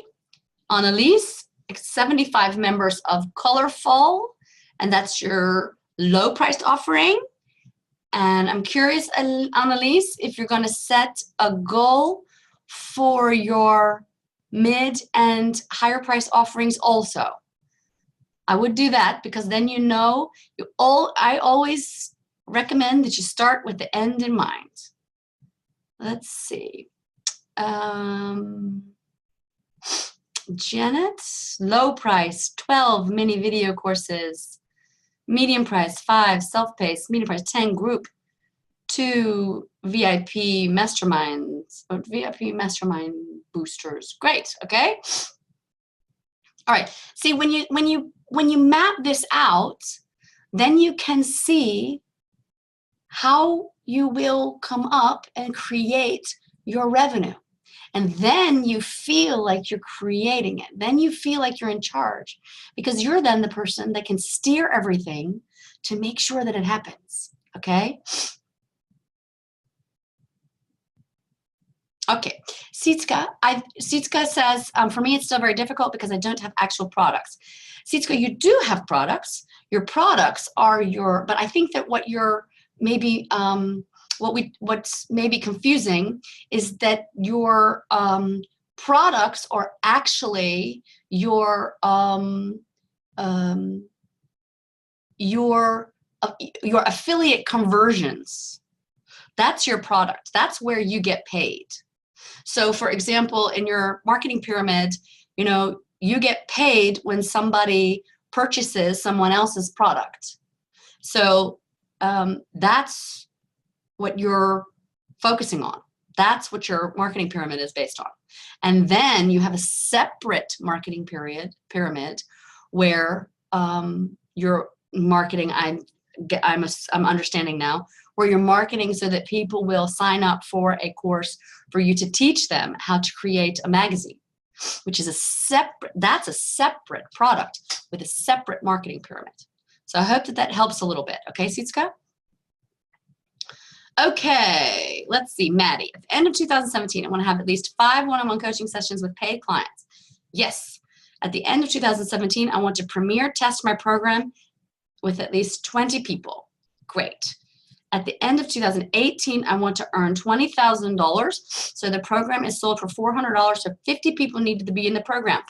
Exactly. That's what you're working towards. You want to know what your offerings are, how many people you need to have in them, so that you can get a feel for what your revenue can be for the year. Okay, let's see what else. All right, so everybody's now really starting to get a feel for this. Okay, a line, it feels very versnippert to me. Okay. I do like the word versnippert.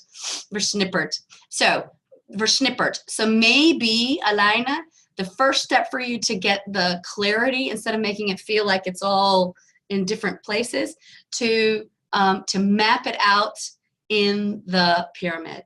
And maybe you have different customer flows that go in different journeys along different pyramids, okay? If you map those out, then you'll start to understand potentially how many people will be flowing from the one product to the other, from your free product to your mid-price product, and then maybe from your mid-price to your high-price product, okay? Okay, so let's move into the next section, all right? Once you've got a general idea of what once you've got your idea and you've mapped out your prognosis for your year, then you need to take a look at, what do I need to do to make it possible? Correct? All right. Okay.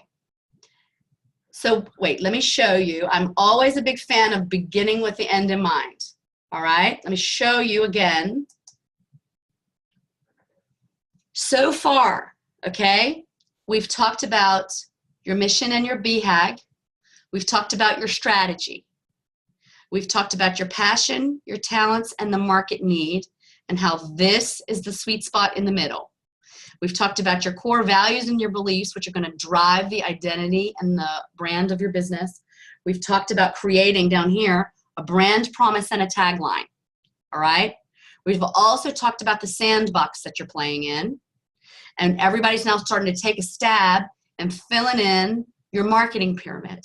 And it might be, you know, I mean, I've put it all on one page for this purpose, but it might be that you have more than one of these marketing pyramids. All right. So then you just make a separate piece of paper, or you just cut it out, or you just copy it, whatever. But you need to get a feel for how a customer is going to flow through your offering, from your free offering to your higher price offering, or how they might jump, and what your conversions are, what your prices are, and what your prognosis is for your revenue for each of these levels in your pyramid. And just to make it clear, there might be more levels in this pyramid, okay? So doesn't mean that there are only 4. This is just a representation, okay? So now what I want to dive in and focus on with everybody is this part, okay? This part over here, your strategic priorities. And if you look really carefully, all of you on these this workshop have been to my boost camp. So if you look carefully, this is actually your backbone journey, all right? And what we do is we break it down for 5 different strategic priorities in the long term, over a year, and then quarterly. All right, we're going to do that together now. So let's go back to my sheets. Where was this one? This one. Okay. You take a sip of water, just a second.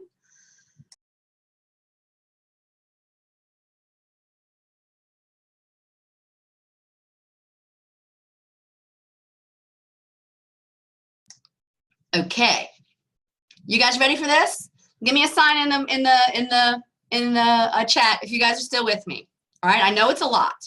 You guys still with me? I got a woohoo from Janet. I got a yes from Kobe. I got an okay from Alana. Yes, yes, yes. Okay, good. Stick with me. This is where the rubber meets the road. This is where you break it down into what have I freaking got to do, okay? All right, so long-term strategic priorities. Now, you have an idea of where you want to be with your business in X number of years. Now, you might want to break it down into 10 years from that dream vision, but that might be quite a ways away. You might not really know yet exactly what this is going to look like. You might need to bring it a little closer, maybe 3 years, maybe 5 years. But almost every business, and certainly a services-based business. Okay, so a couple people are getting a little bit lost. Just stick with me, Seat Sky. Hopefully this will start to make a little bit more sense. Okay, so in your business, you have got usually at least 5 different strategic priorities going on in your business at any one given time. All right.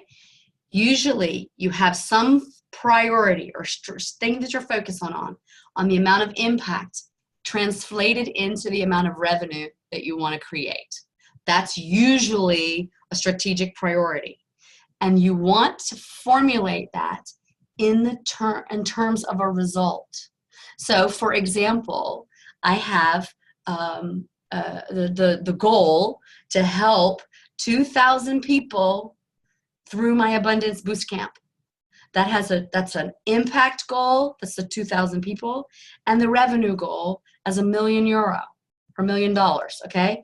That I would put here in my strategic priority box number 1. 2,000 people, 2,000 boost campers, €1 million revenue in this box right here, okay? The second aspect is a strategic priority in terms of my marketing. And my marketing has to do with my reach. That goes back to also how big of a community I want to create. And that this is specifically for my business. Your business might have a different marketing perspective to it. But for example, everyone will need a certain amount of marketing reach to be able to achieve this. All right, so this is where you would put your marketing goal. And it just depends, and you may not know exactly what that needs to be, but if my conversion is 10%, then this is going to be a big number, isn't it? Yeah, okay. So then you're going to have a strategic priority and a result defined in terms of the products that you're going to create.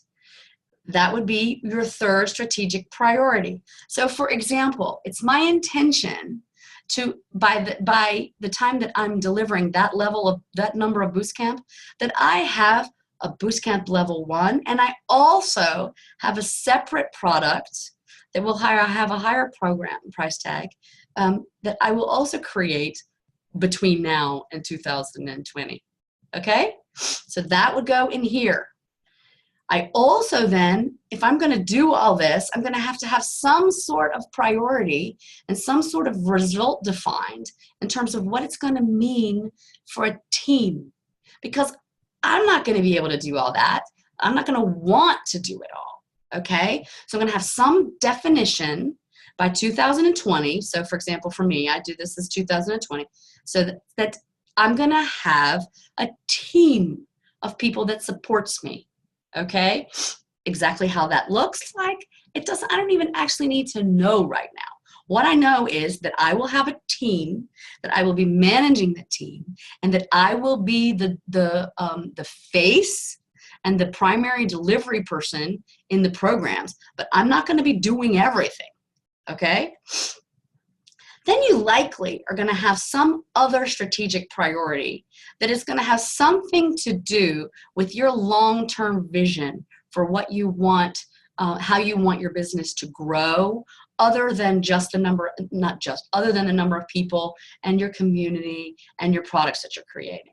Okay, I mean, for example, this might be where you say, okay, I want to be seen as the expert in your area. I want to write a book. I want to, for example, I know that Carla has an idea for having a location for your own, that you own, the location here. Maybe it also has some sort of strategic priority for you in terms of geography, that you want to have, that your business is all over the world. What you want to do is you want to set these priorities as results, and you want to set them so that you know what you're working towards over a foreseeable period of time. For me, that's 2020. For you, it might be 2025, whatever, it doesn't matter. The point is that you want to set these things in these strategic priority boxes as results so that you know where you're working from. Okay. Let me see, I got a couple of questions here. Carla, do you here plot your goals on each long-term strategic priority in 10 years? Do you plus your goals at each long-term strategic priority in 10 years?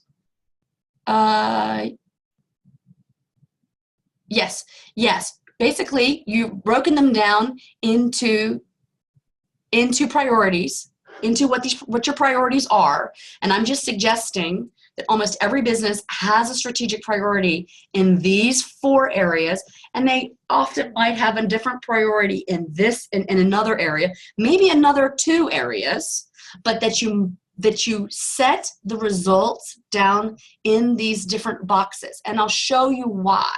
Let me show you the next slide, and that will make it maybe even a little clearer. Because what you want to do is you want to say, okay, if these are my strategic priorities by 2020, what does that mean for that strategic priority, and what does that mean for my priority and the result that I want to have by the end of a year? Yes, Kobe, you've got it. Like the timelines that we did in the boost camp, only bigger. Exactly. Now we're mapping it out. This is mission and several years. This is longer term. You know, you could even have one, if your vision for 10 or 20 years is clearer, you could even have another one up here. Okay, what you're doing is you're finding the alignment between where you want to be in several years and what that means for where you want to be in a year. So, for example, Tabine, good question. So, in my case, let's use your case, Tabine. You want to sell X number of pieces of art within 3 years. So if you say, maybe I want to sell 500 pieces of art, I have no idea. I'm just, making this up, okay? If I want to sell 500 pieces of art and have, inspired 500 people that are now owning my art within the next 3 years, then let's just break it down and say, okay, within 1 year, let's just say en route to 500, do you need to know how you get to the 500? No, but you definitely need to say, okay, so by the end of a whole 1 year, I'm going to sell, I don't know, what were we talking about the other day, Tabina, in your course, in our one-on-one? I think we were talking about that you were going to sell 5 pieces of art by the end of 2017. So let's make this 15 or 20 pieces of art within a year. But you're lining up your priorities.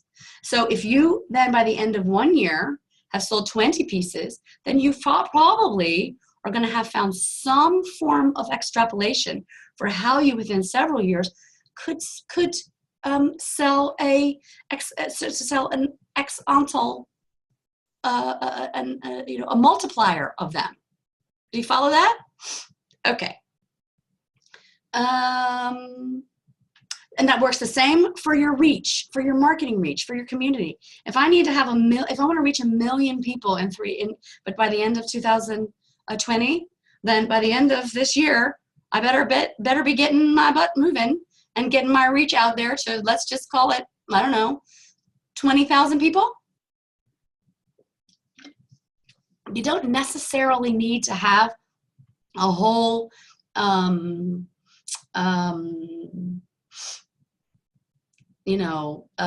statistically proven ratio between what you put here and what you put here.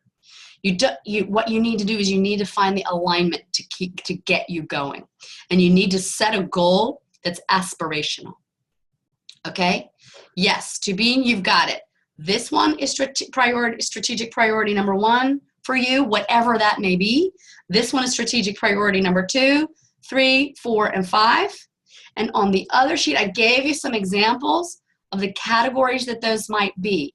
But I don't want to say that strategic priority number 1 is always sales, or strategic priority number 2 is always marketing. I mean, if you've got a business, those are 2 very important priorities, so that I would expect so. But you might be formulating them differently. Okay? All right. Everybody getting there a little bit? So the other thing, once you've set your goals for the year, don't forget, and you'll see on the form or on the one-page plan, don't forget to set rewards for what you're going to do when you reach those goals. Okay? You know me, I'm big on celebration and rewards, so don't forget to set the goal. Set the reward for how you're going to celebrate, okay?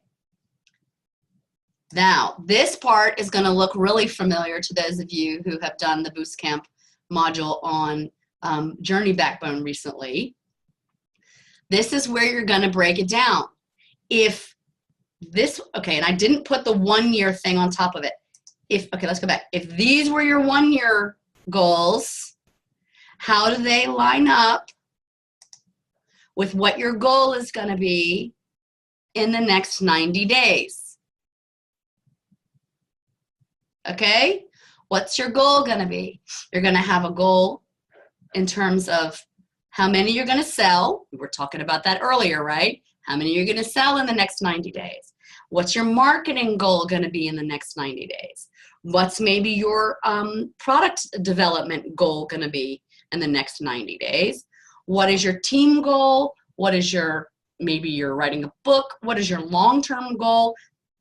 Maybe you even have another one over here that's priority number 6. What are those goals that are going to get you closer to reaching your, that are going to get you to reaching your 1 year goal? Okay? Everybody with me? Let me check the questions over here. Let's see.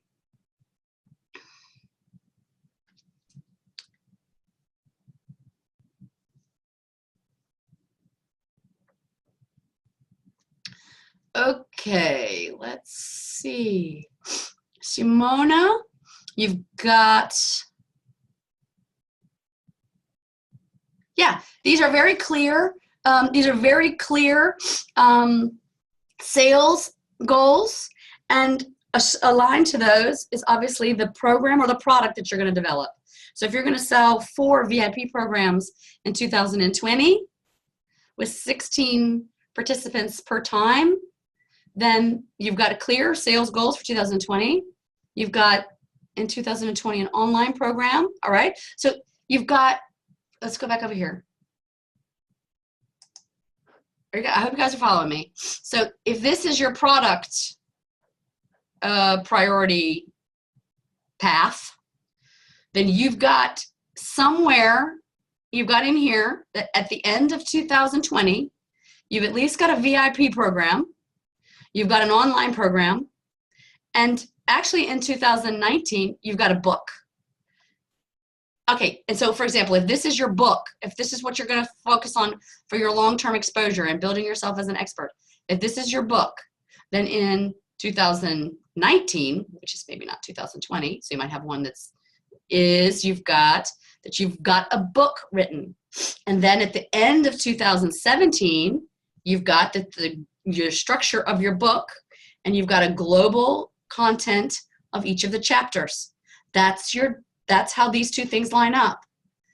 Are you guys following this a little bit better now? Okay, Tubine says, yes, I get it now. Simona says, I'm thinking in products, not marketing or something like that. Should I change it to that? What you've got is you've got different priorities to work on. You've got a sales-driven priority. You've got to sell. You've got to market. You've got to create something to sell.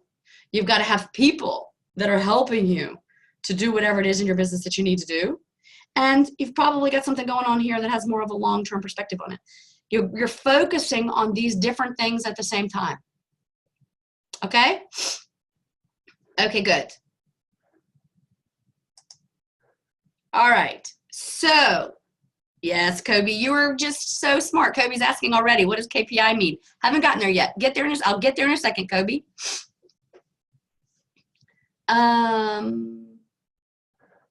Oh, you guys don't see my my pointer. Okay, good. Good to know. I thought you guys could see my mouse, which was kind of a pointer. Good to know. Can you guys see my mouse or not? Can you guys let me know? No. Oh, well, that's helpful. Good to know. All right, I'm gonna get my. Okay, good to know. I'll stop assuming that you can see it. Okay. All right.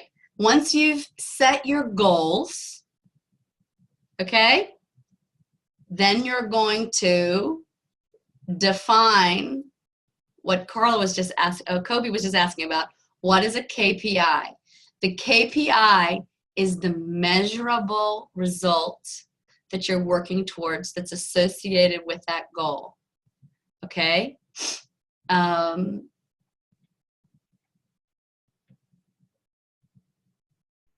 it's an indicator. It's something that's going to allow you to know if you're on track to meet your goal, okay? So for example, and you want to have an indicator that is that you're able to influence before the goal is met.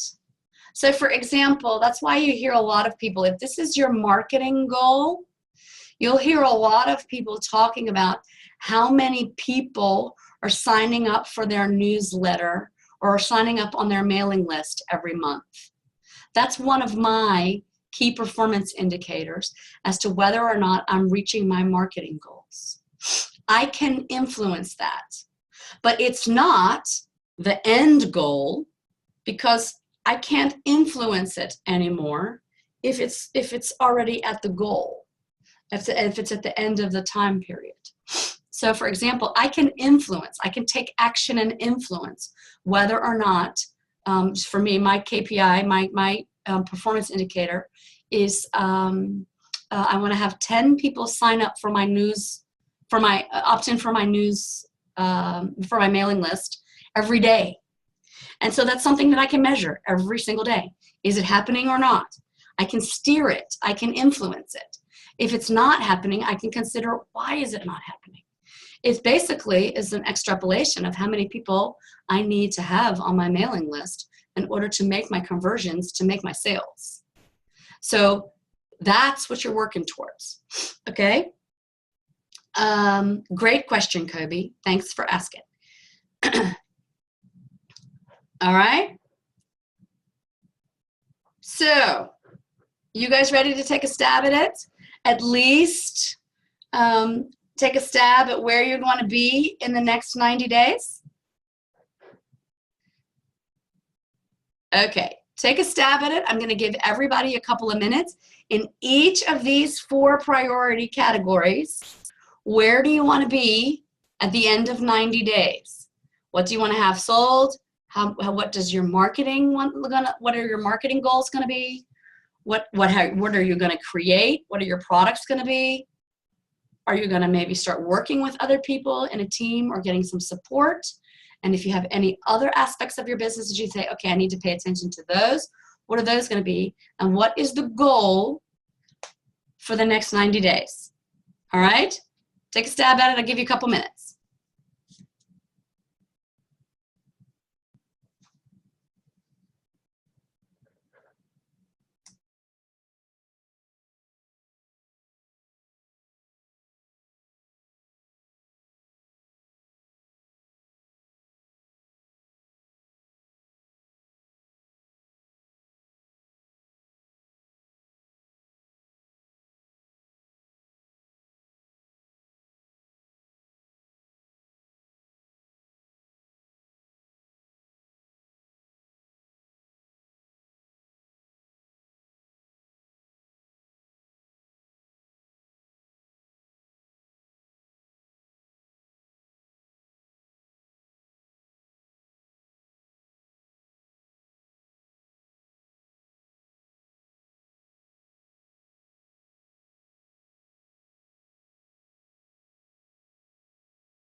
Okay, now, super.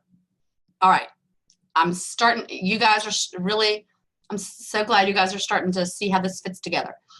So Alina is focusing on exactly, okay, clients, 25 women in a low priced event, super. Marketing, 250 women reached, and that you're, in the product area, you'll have your method outlined and your group program will be developed, super. And that you'll have an interview series, expert interview series, leading women, 5 interviews done. Okay, I get it. You're going to do an interview series of 5 leading women. Okay, great, great, clear. There, do you guys see Alina? But Alina and I have worked on this together before. So Alina is a client, is a one-on-one client of mine as well. So she's got the categories, she knows what the goals are going to be, and she knows what and these are defined as a result. Okay, all right. Janet's growing her mailing list by 250. All right, sell 15 products, increase visibility 1,000. Not exactly sure what you mean by increase in visibility 1,000, but at least it's got a number associated to it, so I assume you know what you mean.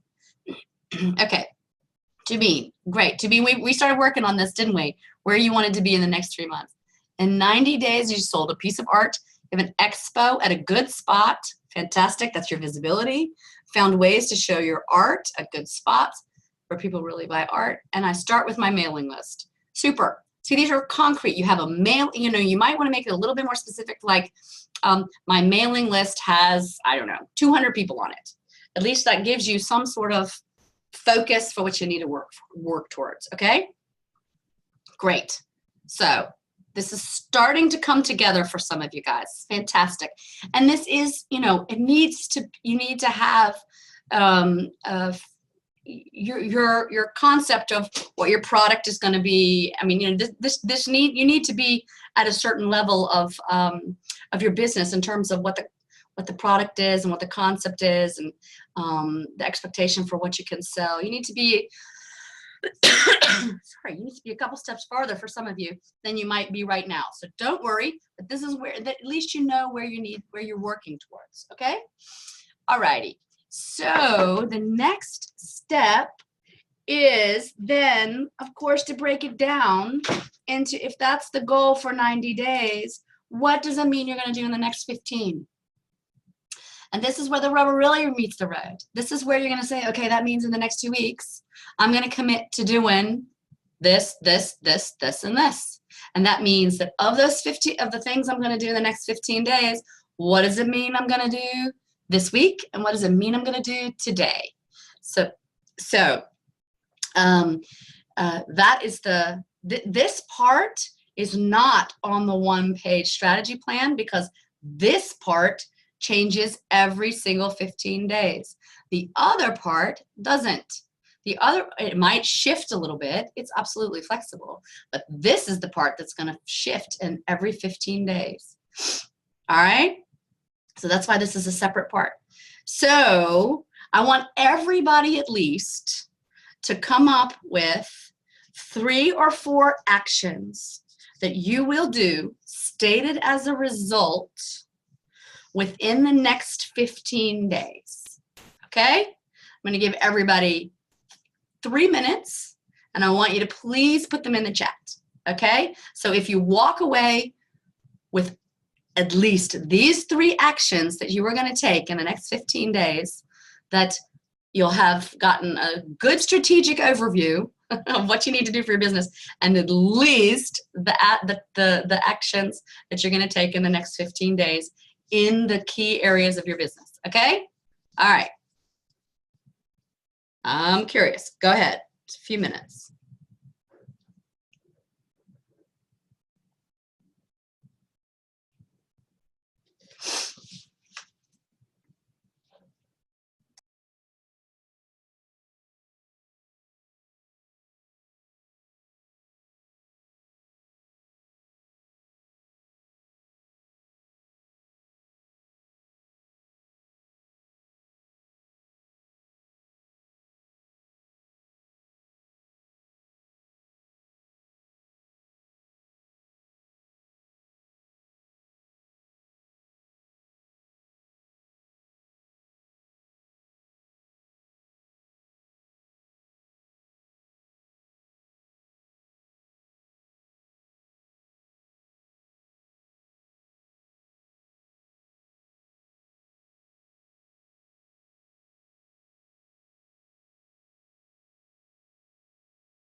Loving all these plans that I'm seeing coming in here. Great.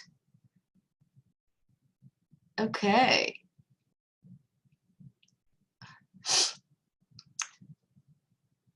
Super. Make them as concrete as you possibly can. Make sure that you know that exactly what it's going to look like when you're done. Okay?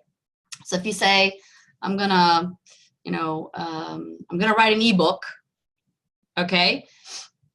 Make sure you know I'm going to write an ebook. It's going to be 5 pages long. It's going to have, it's going to be on this topic. It's going to, you know, so that you have a good, so that your perfectionistic mind perhaps won't take over. So you know when it's done. So you can say, yes, I'm finished. Super. All right. All right. Everybody's got such amazing plans.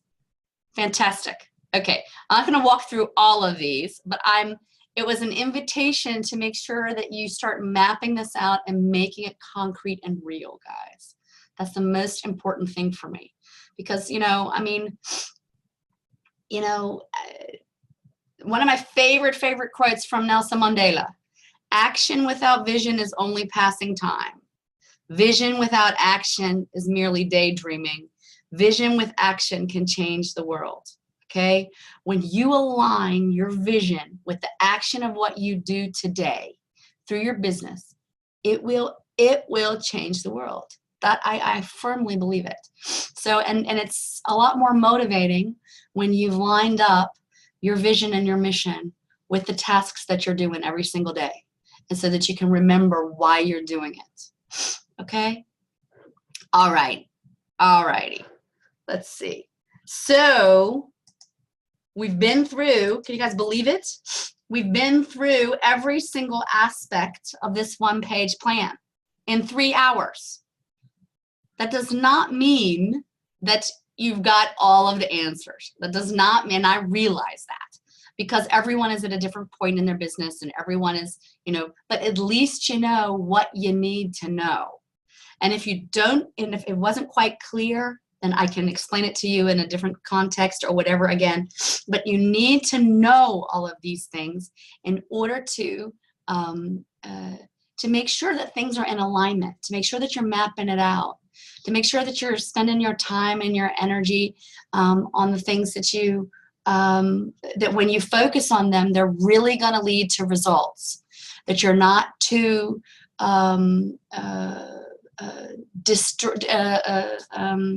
that you're not, you know, to distribute it all over all kind of different activities, that the activities that you're doing are really leading to a tangible, measurable result. Okay, so you guys, when I put the program materials all together, I'm going to send you all the link to the page where they'll all be. It'll take a little while because this video is going to take a little while to convert, but you'll also have access. This is an editable PDF, and you'll be able to fill it in and print it out and hang it on your wall. So I highly recommend that you do it. And if you've got it all filled in, I would love to see it at some point. All right. So, yeah, all right. So I just want to close on a couple things. I'll turn my video back on. Okay, so you guys can see me. You guys still all there? I'm gonna turn you guys. Let me see if I can allow you guys to turn your video all on. Well, no, you don't have to. I promised you didn't have to turn your video on, so I won't do that. But I know that you guys are all still here. You've hung with me the whole 3 hours so far. I just want to talk for a few minutes about the keys to really impactful business. I have probably hammered them to death, if you guys in the Boost Camp. It's focus, it's power, and it's action. Focus on how you want to create impact. Make some choices. You'll see in this 1-page strategic plan with your business, you're going to need to make some choices. Otherwise, you might be, you know, your attention will be too distributed. Make some choices. It will really make a huge difference in the world. And stay focused. it is so important. I've taught you guys in the boost camp a technique for focus, three times an hour, 3 times 20 minutes.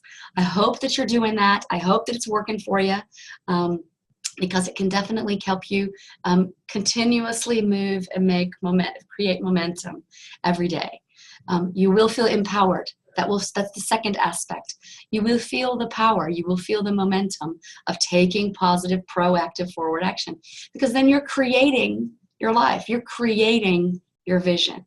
Okay? So the only other thing that I want to leave with you before we sign off is to find a form for accountability, motivation, and rhythm. Rhythm is key. Keeping going, taking a look at what are my next 2-week goals. How does that line up with my 6-month, with my 3-month goal, with my year goals? How do these things line up? How can I keep moving forward? If things change, what does that mean for my strategy? Keep moving forward. You can do that. You can do that with an accountability buddy. You can do that in a peer group. You can do it in a mastermind. You can do it with me as a coach. You can do it with a different coach. I really just want to make sure that you find a form that works for you to make sure that you keep moving forward and keep creating momentum. Because I believe that when you do that, you'll grow. That's what makes you feel fulfilled. And that's what makes you feel fulfilled while you're creating impact. And remember, that is my mission. That's what I want to help you guys do. Okay? So thank you. It's been 3 hours. I thought it might be 3.5, but hey, we got through it. 3 hours. You guys are toppers. Yeah, I'll have all of the material on the program page as soon as possible. Probably won't be until tomorrow, but you'll have all of the access to it. You've already got the workbook, so go ahead and keep going. Keep taking steps, and I will see and speak to you guys very soon. Thank you. And what would make me feel amazing, and it would help me a lot, if you guys would take a few seconds and put in 1 sentence, if you can, or maybe 2 or whatever, how this workshop has helped you. If you could do that and put that in the chat, I would really appreciate it. Okay? I'm at least going to sign off video and sound. I'll let this chat stay open for a little while. Take care. If you're still in the boost camp at the moment, I'll see you guys on Monday and for our celebration call.